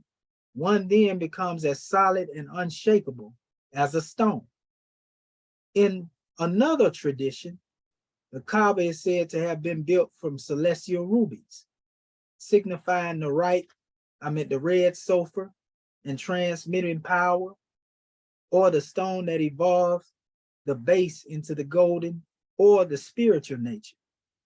Alchemically, the colors change from black, the prima materia, which is materia, to white, signifying calcination, to red, it says, or gold, the projection. In this sense, the perfection, of course, originates in heaven and descends to earth as a red ruby. This makes me think about our flag when it reached the rate of the atmosphere, from whence God's original temple is built.